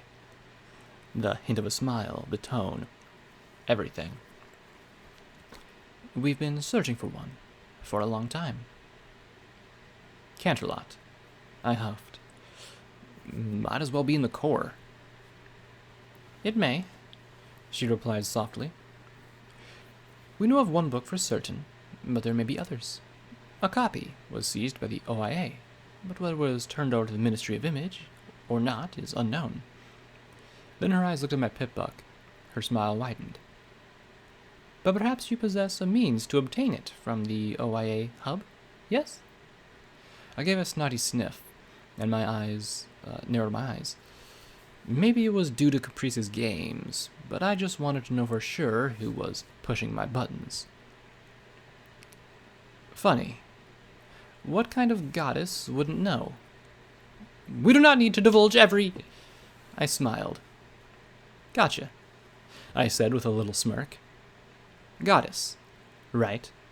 Mind letting Lacuna back? We are the infinite and all-knowing goddess. We do not... But the goddess was now hissing her words in pain. Nothing can. We... She clenched her head as she trembled. This is unbearable. How does she tolerate it? Right. Lacuna. Okay. Goddess. Not okay. You okay? I'm sure that somewhere P21 was grinding his teeth. Suddenly, she swayed and collapsed to the bed. That is most disagreeable, Lacuna said softly. So, I guess that the goddess doesn't like Hoofington. Hoofington screams in my dreams. I've become used to it. I fear the goddess has not. Suddenly, her eyes widened. And I fear she is very put out by your irreverence. Yeah? Insecure goddesses don't impress me, I said as I pulled out the cupcake's memory orb. I've seen Luna and Celestia. They didn't act all-knowing. There was a hell of a lot they didn't know. I don't have time to waste on a goddess that pretends to. Lacuna closed her eyes for a long moment. Oh yes. Very put out. Are all alicorns like that? Like you? I asked as I put the memory orb away. No. Most are extensions. We exist within her, and within her we act to carry out her will, but remain ourselves. She can dictate our actions as she wishes. I am an aberration. So you're a mutant alicorn? I asked with a little grin, and she smiled and nodded politely. I've been in Hoofington for many years. I am resistant to the screams of the city. Few alicorns can survive in it for long. In some places it is physically damaging, she said with a little shudder. I wonder if she was referring to enervation, or if this was yet another horror of the wasteland that I hadn't encountered yet. I'm pretty sure she wants me to find a book for her. It is magic she lacks, Lacuna agreed. I paused, frowning in thought. Can it help Rampage? I do not know. Lacuna replied softly. We only have hints of its power. Right, I sighed, rubbing my muzzle. Well, good to know. Then I sniffed as the rubbery smell increased. There was a soft knock at the door. I glanced at Lacuna, then opened the door. I made breakfast. Lunch. Brunch? Glory said, trotting in with a tray balanced between her wings. She turned and presented something that looked like mashed sugar apple bombs soaked in milk and wrapped in a fried egg, then burned to crunchy sticks of carbon. I lifted one, wrinkled my nose, and took a bite. Somehow she'd managed to make it charred on the outside and gooey within. I had to improvise a lot of the ingredients. I chewed thoughtfully for a few moments. Not bad. Is that vinegar? She smiled and nodded. Huh. Pretty good, actually. Glory beamed. I'd probably just made her day as I slurped down the rest of the interior and then munched the crunchy shell. I levitated another to Lacuna. Want one?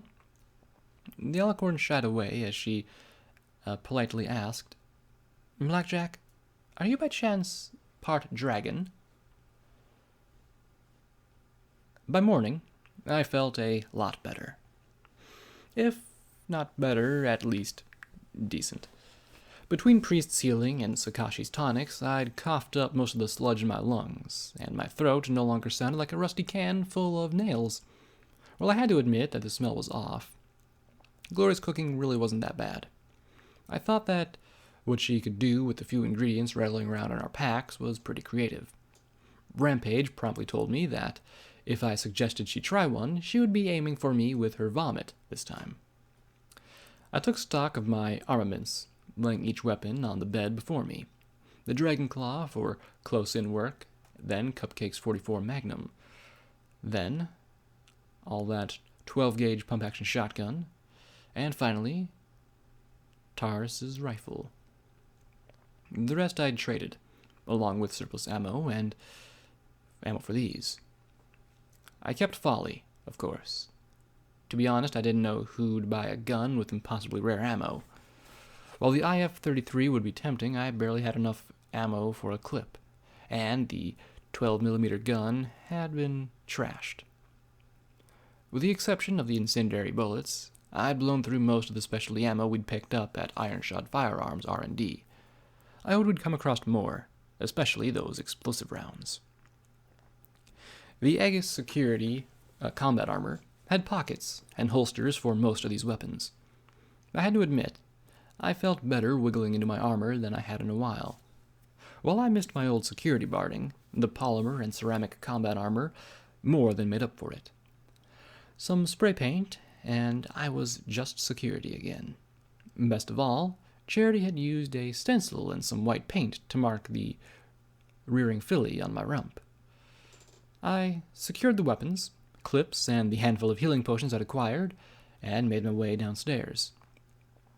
Wow, Glory muttered, her eyes lighting up at the sight of me. No helmet, P21 asked with a little frown.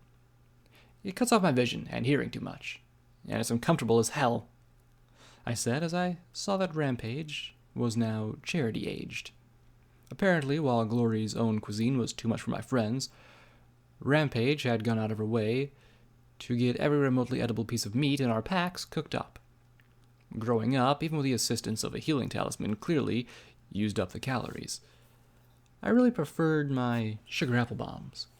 Glory had assisted her with some mixture of nausea, fascination, and disappointment that she wasn't allowed to indulge in any culinary experimentation.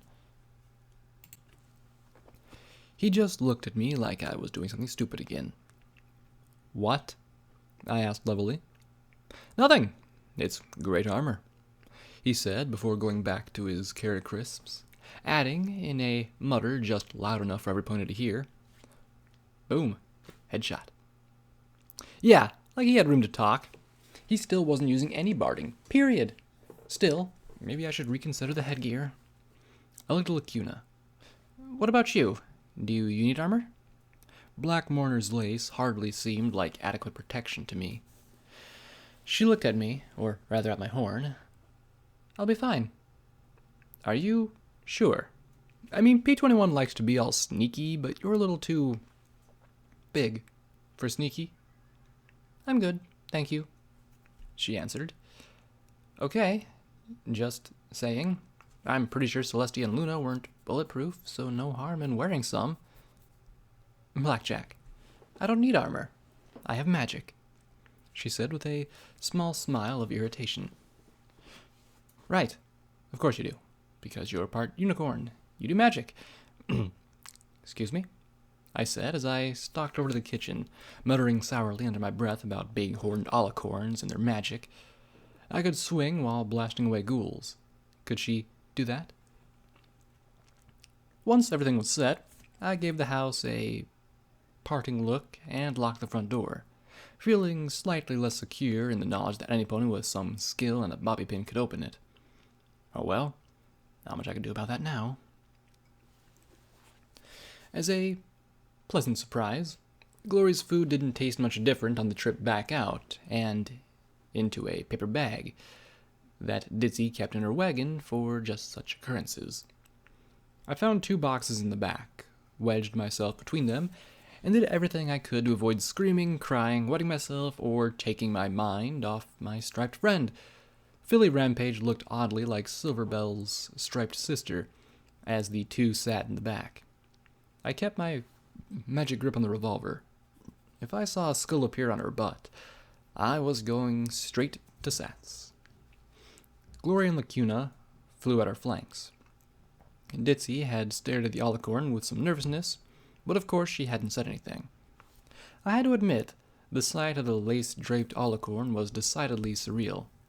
Then again, I was traveling with a pony with a soul thingy lodged within her and a hallucination that liked cards, on my way to liberate my stable.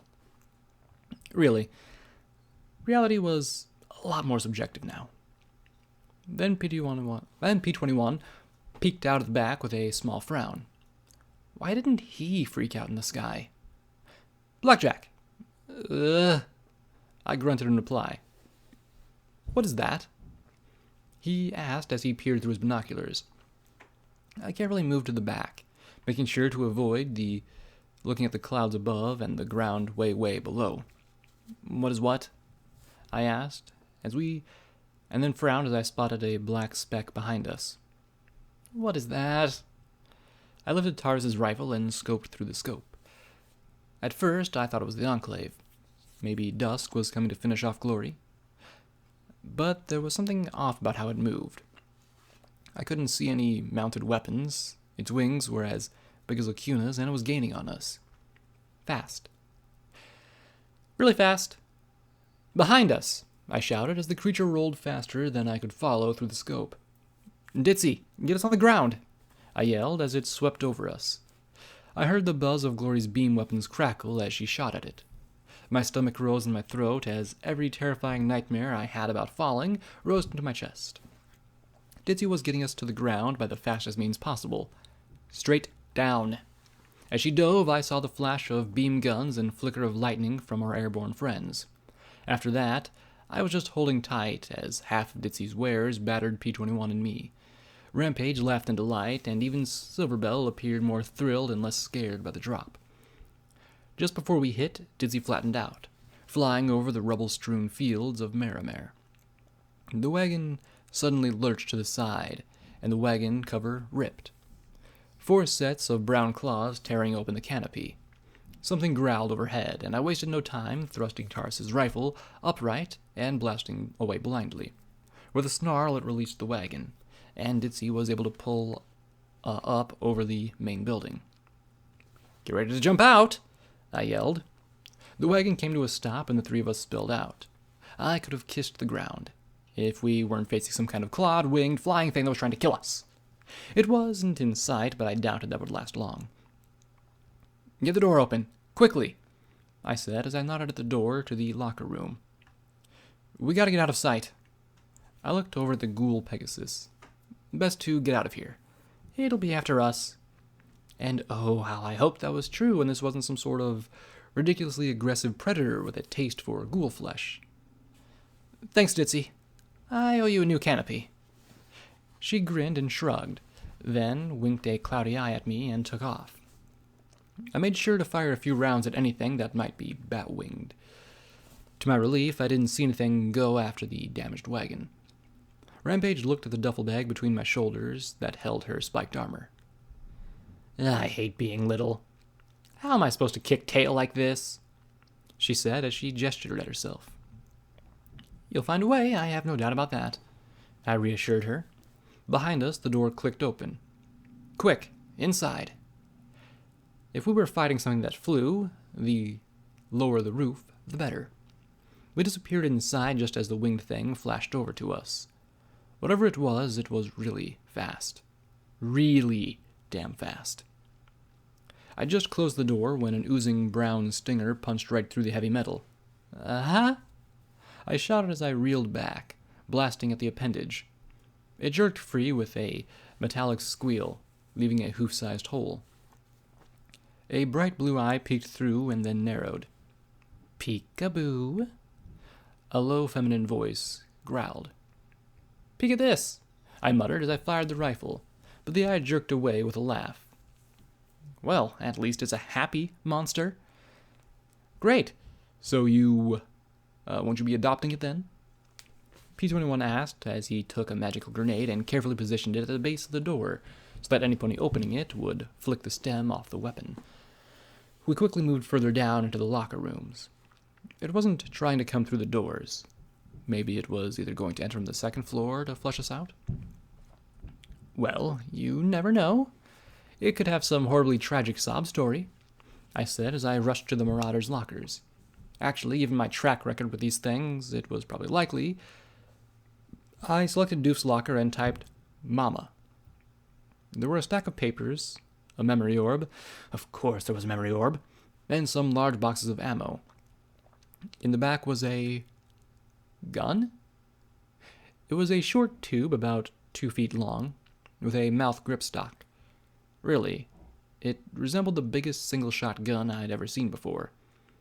The barrel was carved in with the words "Twist plus Doof" on the stock, and somebody had painted "Persuasion" on the barrel. No time for reading, and certainly no time for a memory orb. I dumped them into my bag and then turned the gun over. It sure wasn't something I'd seen in any iron-shod firearms catalog. "What the heck is this?" I asked with a frown. It's sure no iron, pony." "What's what?"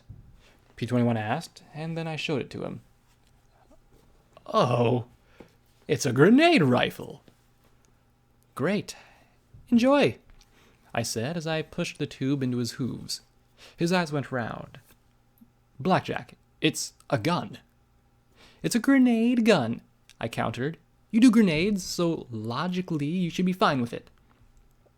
His eyes went even rounder. "There's nothing logical about that." I sighed and slid him the ammo.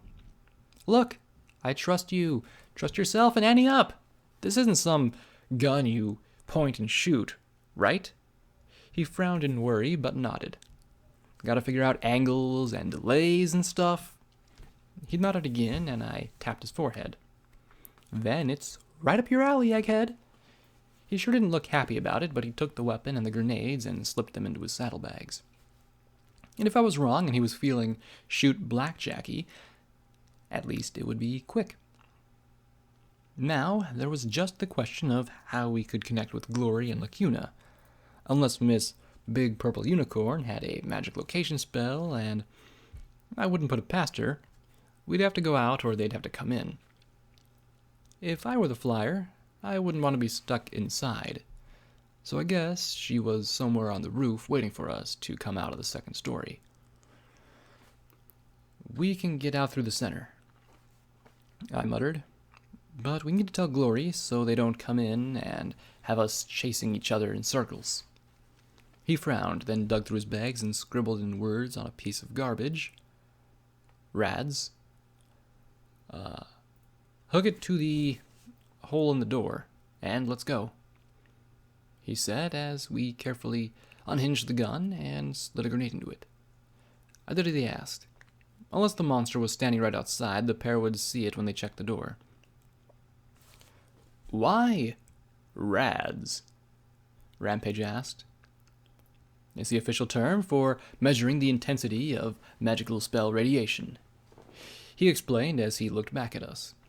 "So, unless the monster has cracked open a copy of Scientific Equestria or a big book of arcane science, I swept him up in my hooves and gave him a hug. "Let go. I got a grenade. A whole lot of grenades. Blackjack."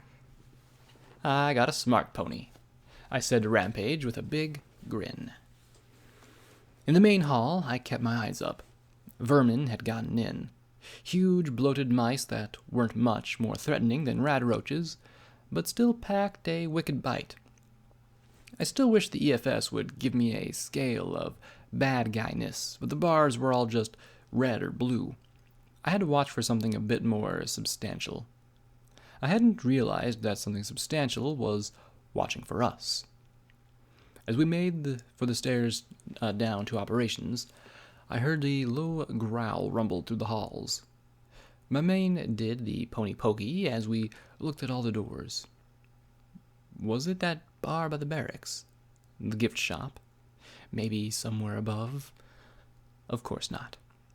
I just turned the corner to go down the stairs into operations when the great leonine shape pounced at me. Its mangy hide was covered in bald patches and sores, but that did little to distract from its crushing weight or sharp fangs and claws and wings and stinger. What the fuck, Wasteland? This had to be one of Chimera's critters, right? How else do you stick a lion, a bat, and a scorpion together? Knocked on my back, I had no choice but to keep rolling. If it pinned me down, I'd be dead. Fortunately, it had to hop up the top of the stairs first. So I found my footing and levitated the shotgun in my white magical grip as it started a second pounce. Sats lined up 3 blasts to its head. 3 blasts stripped great bloody swaths away from its face and shoulders. Didn't kill it. I hopped away, avoiding a strike by its stinger tail as I fired and moved away. Its claws scraped horribly on my barding, and I was very glad all I'd face was a bruise, for the moment. Another one! P-21 shouted around the mouth grip of persuasion as he pointed it towards the second floor. The weapon made a curious thump noise and sent a grenade up to the second floor, where another of these monsters was staring down at us. The explosion took out the creature's legs. Unfortunately, there were more behind it, and they were far more wary. Rampage tugged at the drawstrings of my duffel bag where it had fallen. Blackjack, why'd you use knots? I need my gear. A little busy, I yelled, jumping and moving as quickly as I could. Come on, I can't rampage like this. I need my ripper, hoof claws, something. I sent my dragon claw skittering across the floor towards her. Thanks, she said happily and started to saw through the knots. Rampage, I yelled in exasperation. P-21 smirked. Yes, he was actually smirking as he fired another grenade at the top of the stairs. She blinked, looked cross-eyed down at the weapon in her jaws, and then rolled her eyes. She let out a filly-ish squeal as she raced at the monster and hugged its back legs with her hooves. Her head jerked back and forth as she sliced into the thick tendons behind its knee. It let out a roar as it staggered, and I was able to move away from it and reload with slugs. The monster then swung its tail and speared Rampage to the side. She twisted, grabbing the scorpion stinger in her hooves, and started to slice through that instead of as blood foamed out around the dragon claw. She simply continued to hold tight and slashed away at the stinger tail. The monster seemed confused by the squirming filly's refusal to die, cut to the chase, and pulled her towards its maw. Unfortunately for it, that meant taking its eyes off me. I pressed the barrel of the shotgun against its head and took half its skull off. As it spasmed and flopped, Rampage was flown 3. One last shot, and it went still. We're running some more. Always with the running, P-21 muttered as he limped down the stairs. Rampage wasn't walking much better as her mouth foamed, but the hole in her side was healing with bright pink. Once we got downstairs, I slammed the door behind us. I noticed Rampage was already intact, but still dripping white foam from her lips. You okay? Not the best question to ask her, but still. Poisoned? Was all she rasped, pulling out one of the antivenoms Glory had made for Red Scorpion stings and poured it down her throat. At once she gagged and clenched her throat, falling over. Rampage? I asked in alarm, dropping beside her. Had I somehow made it worse? That tastes disgusting, she coughed. I rolled my eyes and licked the end of the bottle. Okay, so it was a little bitter. Baby, I am not a baby. I'm older than both of you combined, she said as she pointed at me with a scowl. You've just got a A mutant tongue, that's what. Hey, could we focus? P21 started to say as Rampage charged at me. I stuck out a hoof and pushed against her forehead. Even small, she nearly shoved me off my feet. Oh yeah? Better check, I said, sticking my tongue out at her.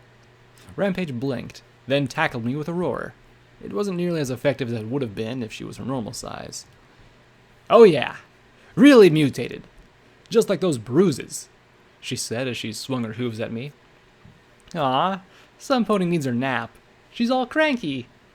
Ladies, P21 shouted, making both of us look at him. Imminent mortal peril here? Chimera monsters hunting us down, and you two are... He sat down, pulling his mane before he jabbed a hoof at both of us. Do not make me put you in corners. Now, are we going, or do you two want to keep acting like 2-year-old foals? We both stared at him for a moment, then pointed at each other in unison and said in chorus, She started it! Traveling through the operations center gave me a sense of deja vu. I'd fed Minty Fresh to a raider trying to get info out of him. Glory... I was really glad that Glory wasn't down here again.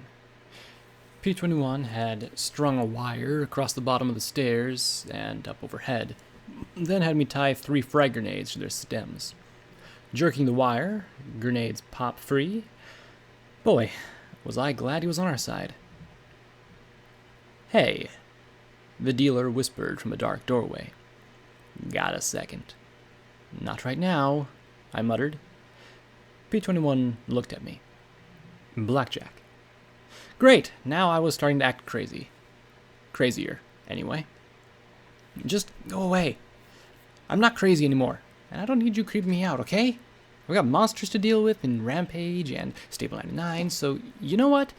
This relationship just isn't working out. It's not you, it's me. Okay? So just go away, stop bugging me. I smiled to the old pale pony as pleasantly as I could, then saw the pair staring at me. P21 repeated himself in a far more unsettled tone. Blackjack, who are you talking to? No, pony, okay? I'm just, I sat down hard and blurted, sometimes I see this pale horse who has a real fetish for cards, and he likes being all cryptic and mysterious and thinking he's some crazy part of my brain, but I'm not crazy anymore, so I don't need to talk to him. So he just needs to go away. I took a deep breath, glaring at the old buck. Right now! The old buck just nudged his hat back, looking at me with an amused smile.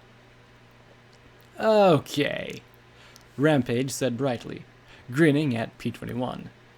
Suddenly, my problems don't seem so bad. You killed Thorn, I replied bluntly, taking away her grin as she sat next to me. This has been going on for a while. Since Glory was branded, I admitted. I mean, I kinda had hints before then, but it was just after she got branded that he started showing up for chats. Why didn't you tell us? He asked in a slightly hurt tone. Well, I mean, you were just getting over wanting to kill me. You are over that, right?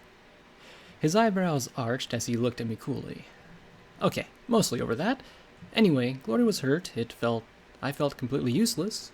Then we fought Deus and the Zodiacs, and there were all these other problems in flank, and I just wanted to seem like I had it together. Okay? That I could tough it out. He just shook his head. Blackjack, you're an idiot. You sing while chopping up ghouls, you befriend any monster that seems the slightest bit depressed.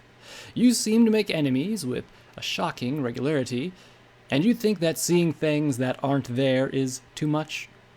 I figured you were crazy when you stopped Daisy from bashing my head in, and nothing I've seen has changed that much. He nudged my shoulder with his hoof. You might be one twigged mare, but you're also a good pony, and a good friend. Rampage looked from me to P21 and asked, are you two gonna kiss or what? The dealer just smiled and chuckled softly, shaking his head. Immediately, we both went bright red. P21 stammered and pointed at me. Kiss? Her? She's a mare. Rampage broke into giggles as P21 scowled. I don't even like her like that. Really? I have grenades, you know. I just smiled and shook my head, then stepped past the dealer into the room. The office had once been Some Pony's living quarters, but clearly the Enclave had cleaned house before abandoning Marimar. There hadn't been much in here to begin with. Just a terminal I hadn't even bothered to look at. Locks were one thing, but I had no clue how to... I might not, but... P21, I need you, right now, I shouted. Rampage's giggles exploded into peals of laughter. He stepped in with a look promising to find me some way to murder a certain striped pony. It's not for sex or a joke, I added quickly. I stepped over to the terminal. Can you access this? His scowl disappeared. Maybe. Let me see. He hobbled in front of it. Huge password. It better not be mares setting up more sex dates. Rampage walked in, rubbing tears of mirth from her cheeks. He started his magic as I tapped my left hoof on top of the monitor. Then he hit a key and the terminal let out a beep. I'm in on the third try. That was lucky, he said, pleased at the turn of events. Yeah, luck. I looked over his shoulder. And so much for luck. Most of the files were auto-deleted. Looks like just garbage here. Then he moved the cursor over one entry. Wait, here's one. Too many fresh. From Light Hooves. Nice job getting that convention. I knew that Dashite was just itching to tell us her true contempt for the Enclave.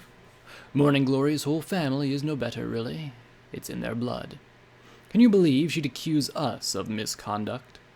Where's her loyalty, her sense of duty, her honor? Well, as long as she has that surfacer terrorist assisting her, there is not much we can do. Since she's insisted we brand her, I suppose that's what we'll have to do. Such a pity. We were making some real progress investigating potential cures for the surface, but she's mucked up the whole operation. Now she's probably run off to Flank or Megamart. I suppose we'll have to hope Yellow River offers better fruit. Get ready to relocate. I wanted to shoot Some Pony. Actually, I'd already wanted to shoot him, but this moved him back to the top of the list. But oddly, despite my horn twitching with the need to put a hole in the screen, something held me back. Something's wrong, I muttered. Back out. All the way out. He frowned and did so. I looked at the screen and selected the first password option from the green gobbledygook. Then the second. Then the third. Exact match. I repeated it 2 more times, and every time the third guess brought up a password, no matter how I put in the password. That bastard, I muttered. I would like to buy a clue, please. Something in a size 4. Rampage said as she peeked up from between my legs. This is why Dusk tried to kill Glory. This wasn't for me. This was but to put Dusk on Glory's trail. And if she'd been a little more lucky with her Nova Surge shots, she would have killed her right in front of us. I read the message again and tapped the screen. Yellow River. That's for me. Yellow River? What's Yellow River? P21 asked in confusion. Well, if you've ever seen me drink a whole lot of Sparkle Cola at once, Rampage began with a little smirk. I don't know, but he wants me to go there. A trap, a setup, something. I grit my teeth. I had to go. It was the only lead I had for helping Glory at the moment. He's playing me, like the goddess. So what are you going to do? Play along. Then I'll play rough and dirty when the time arrives. Find something to hang him with. And if all that fails, feed him to a hungry raider. Alive, I muttered. Yeah, right. Like any pony would do that. P21 began, and then our eyes met. His grin slowly slid away as he muttered sheepishly. Oh, damn. Awkward. A loud explosion echoed through the operations hall, followed immediately by a bestial roar of pain. Saved by the monster, P21 muttered. Blackjack, if there's a way out, now's the time. I agreed, giving the dealer a cold glare. Not that it mattered. He wasn't really there anyway. I just hated that disingenuous look of innocence he wore. We made our way to the storage utility that had been blown out. Both of us took a pill of Radex, and I held one out to Rampage. She just snorted and slid down into the hole in the concrete pipes in the floor. My pip-buck immediately began to spike, the readout showing a blue pony turning green and then yellow as the rads increased. I hoped this wasn't going to be a long tunnel, or the whole thing would be moot. Thankfully, we were able to reach the open pipes at the base of the crater, and sure enough, there was Lacuna, waiting patiently. Was it just me, or did she look even, well, more alicorny? Her coat glistened, and her horns seemed to shimmer with potency. Radiation did an alicorn good, apparently. Good. You made it. I was about to come in after you. We must be quiet. Glory is nearby. And then I took a look around, and my jaw dropped. That was a fuck ton of red bars. I passed P21 some Radaway, then gulped down some myself, not even getting to savor the sharp, orangey flavor. Before the four of us crawled up and out of the crater to where an armored vehicle lay on its side. Glory sipped on a packet as well, looking at me nervously. Oh, good. You made it out, she said with clear relief. We're surrounded by manticores. Manta what? I muttered as we crouched in the hull. Everywhere I looked, there were more of the lion-bat-scorpion hybrids. How do you know what they are? Manticores are a constant threat in the wasteland, though they're usually not so well organized. I thought for sure they were some part of Project Chimera, but apparently some abominations the wasteland just whipped up on its own. I think she's controlling them somehow. She? Who?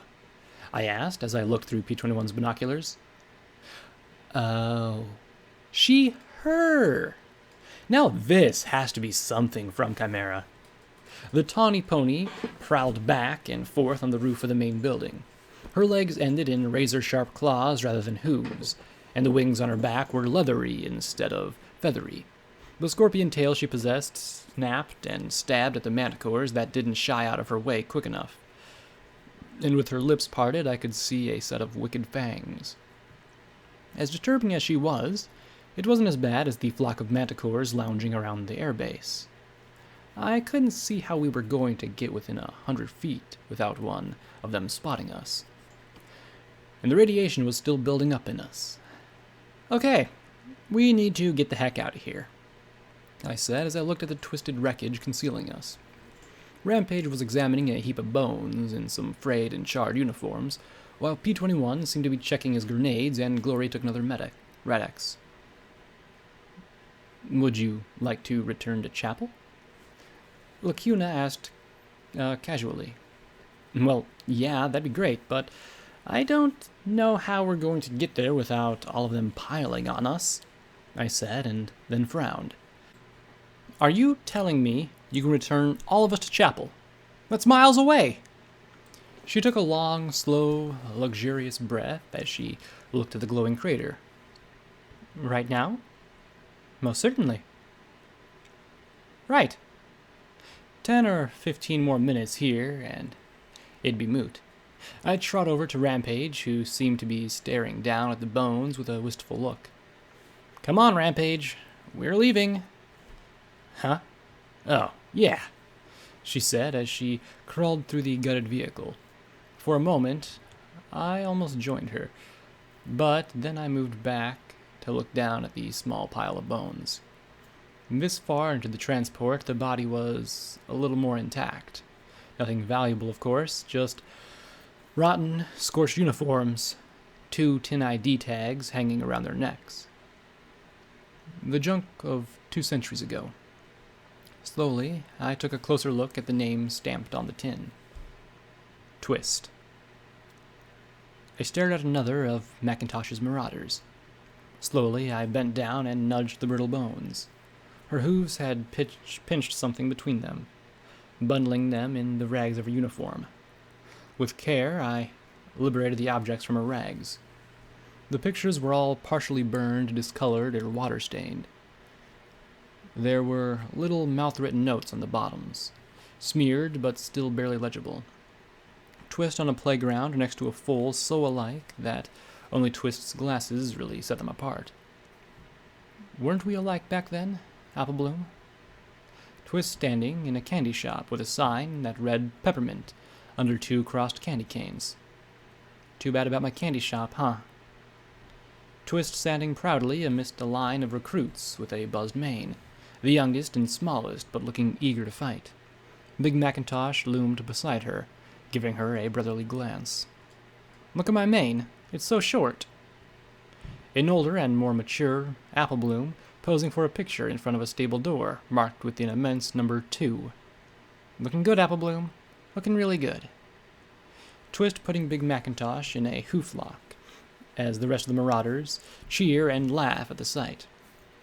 Palms smiling in reserved amusement, Stonewing grinning as Jetstream leans against him, Vanity shaking his head with a smile, even Doof having a great time. Then a picture of the Marauders all gathered together in prance, her grin around a peppermint stick, going ear to ear. My family. The next picture was of Twist and 3 red-marked zebras. As sad as she looked, they appeared haggard, also proud. She's hoof-bumping the leader. Last of the Protators. All but one of the Marauders standing in grim lines on one side of a casket, the Ministry Mares on the other. Applejack resting her head upon the corner of the coffin as Twilight Sparkle holds her shoulders. Applesnack's eyes looking at the orange mare past Celestia, giving an eulogy. I had never seen such a look of repressed pain on the buck's face before. Twist just looks lost. One of her in the hospital, looking hurt, but Vanity, Echo, and Applesnack are with her. 3 out of 8 friends. Her eyes show far more pain than joy. She wasn't smiling in the last picture. Oh, her lips were curled at the edges, but there was no mirth in her eyes as she stood alone on the tank. Sergeant stripes on her uniform. She had the eyes of a ghoul, flat and lifeless, and eager to die. And so she had. There was one last picture that had fallen away. I almost missed it. I recognized the young Applebloom as almost the spitting image of Applebot. I didn't know who the orange Pegasus or the unicorn with the purple mane were. They seemed to be having in the middle of a fight in a garden, surrounded by statues, as Twist looked on with a sad smile. The worst day of my life was when I got my cutie mark, and you didn't. I pressed the pictures back between her hooves as I heard the others call out a warning and bent my nose to nuzzle her skull. I prayed that she'd found rest at last. With one regretful look back, I returned to the others. There was a brilliant flash of purple light, and the world disappeared. Okay. I admit that I was a little frustrated. I had another monster pony after me with a small army of flying monsters. I had no doubt, as lay there in the post office sucking down my 3rd Rataway, that she was probably already looking for us. Worse, if she found out we were in chapel. Why so gloomy? Adago asked lazily as the quartet collected around me. If it's about Thorn, it happens. Sometimes a colt won't even stay an hour before they take the walk. I gave a little smile to the blue colt. Thanks, but that's not that. It's just that I need to travel way up north, but it's become a lot more complicated. P-21 nodded. Yeah, he said as he looked at the crude map Priest had drawn for us. We'd have to travel all the way south to flank, head into the hills to cross the river upstream of the dams, north through Society territory, past the collegiate ponies in Hoofington U, past all the Enclave at the Skyport, or sneak past Paradise, get past the Steel Rangers, and cross the river again near the coast way up north. It was going to take weeks. Lacuna wasn't familiar enough with anywhere up north to teleport to it, even if it was inside of her range. So, why don't you just take the boat? Melody asked, giving us a look that questioned our intelligence. P21 and I stared at each other. In all our time in chapel, no pony had ever uttered the syllable boat in our hearing. There's a boat? P21 asked sharply. She rolled her eyes. Stable ponies don't know nothing. Course there's a boat, the Chartreuse Unicorn filly said. The seahorse goes up and down the river all the time. Her captain's a bit off, you know, but she's the only one brave enough to risk it. I looked at her skeptically, and then took out the Hoofington edition of the Wasteland Survival Guide. After flipping through it for a bit, I found an entry on Hoofington River. No visit to the Hoofington area is complete without spotting the Hoofington River. The largest river in all of Equestria in our times, the Hoofington River runs north from Equestria's second largest lake to the sea. Its progress is only interrupted by the dams south of the city, and they continue to provide power to the region to this day. Now, you might be tempted to stop and take a swim, or, if it's a rare dry day, take a drink. Take my advice and don't. Upstream contamination has made all the water mildly radioactive and tainted. That's led radgators and river serpents of prodigious size and appetite to spawn. Even if none of that gets to you, the river is choked with debris, and its current is powerful. All the rain goes somewhere, ponies. For those folks desperate to travel along the river course, there is always a few brave souls willing to make the trip for caps. The most successful ferry is the Seahorse, which is still operating even after all the years on the water. The passenger is recommended to bring plenty of caps for the trip. However, the captain is quite eccentric in his pricing. Allegro nodded. Yeah, the captain is one rough, tough, twiggered pony, but they're always good for getting us up and down the river. Doesn't deal in slaves, and so as long as you got your caps and they're good, the captain's usually fair. Crazy, but fair. I looked at P21, beginning to see a pattern. He grunted sourly, looking at me. Another unstable pony. Wonder if he's as twigged as you are. What? I said defensively at the snickers from the fore, giving P21 a slightly incensed look. I asked Allegro, so when does the boat stop by chapel? She's here now, the Red Colt said with a grin. Now, as in right now, P21 asked as he and I looked at each other. Yep, she's tied up under the bridge. Charity's doing her trading now. With one last look at each other, we turned and raced for the door. I really don't know what I expected when I thought of the word boat. Could it carry 5 of us? Would it be safe? Fast? Would Sanguine appreciate us taking it? Would we have the caps the captain wanted? P21 found the concrete steps that led up to a crumbling concrete slip underneath the bridge. Panting, we picked our way underneath and saw the hunk of junk that looked as if it should be lying under the river instead of floating atop it. Okay, maybe that wasn't fair. What did I know about boats? I just didn't think they should look so rusty. I was almost as long as the bridge overhead was wide, maybe 70 or 80 feet. The hull had been patched and painted so many times that it was hard for me to figure out what its original color was. It was made of wood with metal sheeting hammered over the top. I knew this because all the places where the metal sheeting was no longer there. At the front of the boat, there was a small enclosed turret with 2 machine guns pointed out. It looked as if there were 7 or 8 crew ponies, and the biggest buck of all was sitting at a card table staring at Charity with his forehoofs crossed. With his scruffy black beard, anchor cutie mark, and scarred hide, I guessed he was the captain. Charity stared back undaunted, as if trying to will him to part with his caps. "You better wait here," P-21 said. "I'll see if us can get us a ride." "Great.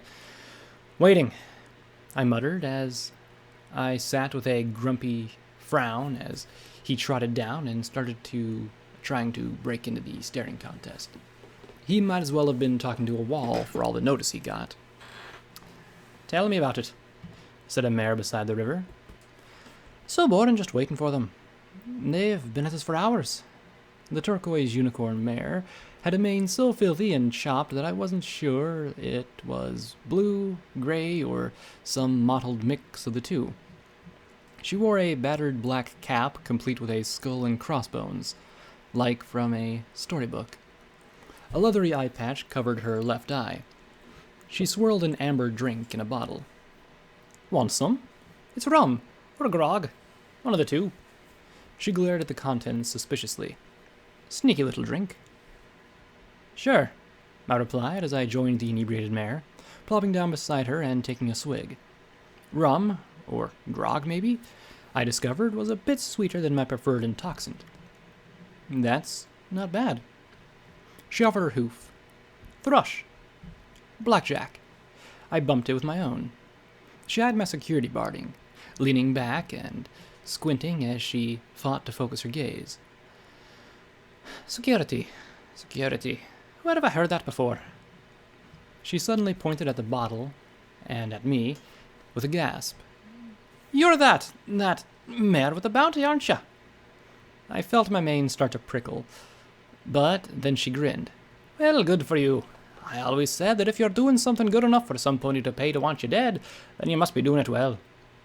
"So you're not looking to collect?"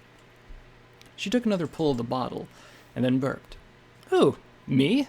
Collect for ulcery? Ha! Fuck ulcery! I could ride up her ass with an anchor. Bitch wanted me to transport slaves for her."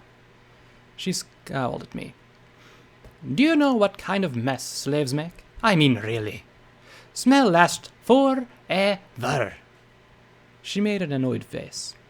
"So I told her to go fuck herself, and every pony in paradise. I think Equestria too while I was at it."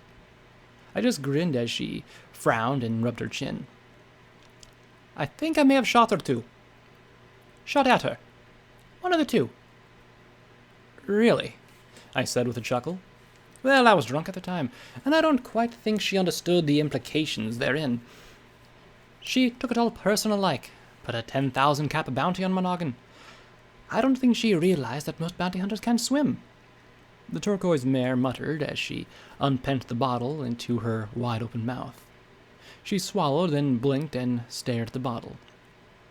"Gone. Why is it always gone? A great tragedy strikes the wasteland once again." She looked at me through the bottom. "Oh, wavy." I smirked. I had been waiting for a special occasion to enjoy it. This would do. I floated out a bottle of wild Pegasus that Glory had bought. "Security to the rescue," I said with a little grin. I might not be able to save ponies who needed it, but I could at least get some pony drunk who'd appreciate it. An hour later, we had a nice warm glow in my stomach. That gave rise to a pleasant buzz spreading throughout my body. "So, what's your story, Thrush?" "Oh, me? Story. I'm lucky if I get a limerick." She cleared her throat. "There once was a pony named Thrush. Her mane was dirty old brush. But her daddy was captain, and when his luck was crashed in, on his boat she'd have a serious crush." She said as she balanced the bottle of wild Pegasus on the end of her horn. Since she had her horn stuck in the bottle, it wasn't that impressive. No second verse. "Same as the first," she said with gusto, and I laughed even though it made no sense at all. "I've been steering the seahorse all around Equestria. My daddy showed me all the neat little hidey holes and hazards to avoid. Normally, I apply for Iron Mare to Friendship City, but I tuck up the river to see what the eggheads or crusaders have scavenged up every now and then. Damn skilled fillies and colts." She sighed as she tilted her head left and right, making the bottle rock on her horn. "Most boats are lucky to last a year in the water. I've lasted 3. She looked at the dinged-up rust bucket with a look of love. Saved my life, being captain. Having some control. Somehow I doubted there was nothing more to her than just 5 lines of verse. So, wait. You're the captain? I looked in confusion, and then gestured at the scruffy-looking buck with the thick beard. Then who's he? Him? Tarboots. He's our quartermaster. He tells me where to go to make the money, and I go there. It's not like I understand any of this business stuff. I just take the wheel and turn it to the points that the seahorse and point it in the right direction and try not to get sunk. Hasn't happened yet. She let out a long, low belch, then smirked at me. What? I've got the biggest hat. That makes me the captain. I can't argue with logic like that, I said with a laugh. And you? How the heck does a mare go around with a big security on her barding shooting up the countryside? I took a deep breath as I balanced the rum bottle on my horn. Okay, stuck my horn into the rum bottle. Ta-da! Well, if you're a limerick... I coughed and cleared my throat. Blackjack steps outside. She tries to do good and help. Poor Equestria. Never underestimate the power of inebriation for inspiration. Anyway, I'm trying to get my way up north. Going home, actually, I said as I stretched over to shore my Pip-Buck's navigation map. See? Stable 99. Way up top there. Oh, up there, huh? Rare territory these days. Didn't know there was a stable up there, she said as she rubbed her horn. Well, I can drop you off here at Boardwalk. Just a quick stroll to your stable, then. Then she looked at me skeptically. Question is, can you follow the rules? Probably. Depends on the rules, I said cautiously. 1. And this is the big one. Listen to the motherfucking captain. She lifted her hooves in frustration. I cannot tell you how vital rule number 1 is. I tell you to shoot, you shoot. I tell you to shut up. Shut up. I tell you to hide, then you hide. I tell you to swim for your life, then you swim for your life. Because otherwise some pony's going to shoot you. Probably me. Sometimes it feels like the day's not starting without some pony shooting security, I said with a resigned sigh. Price of virtue, she said with a grin before continuing. 2. Stay on the boat.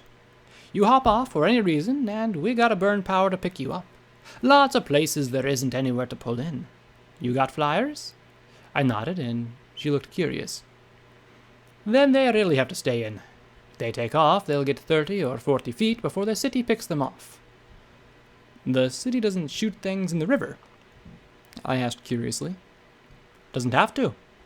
She pointed a hoof at where the city wall met the river. A curtain of white rolled along it. See all that rough water? It's all busted up concrete and steel scrap. Besides, that close you've got 10 minutes before the enervation sucks you dry. So no flying. I'll truss them up like a turkey myself if I have to, I said with a nod, wondering just how one tied up an alicorn. Politely, I guessed.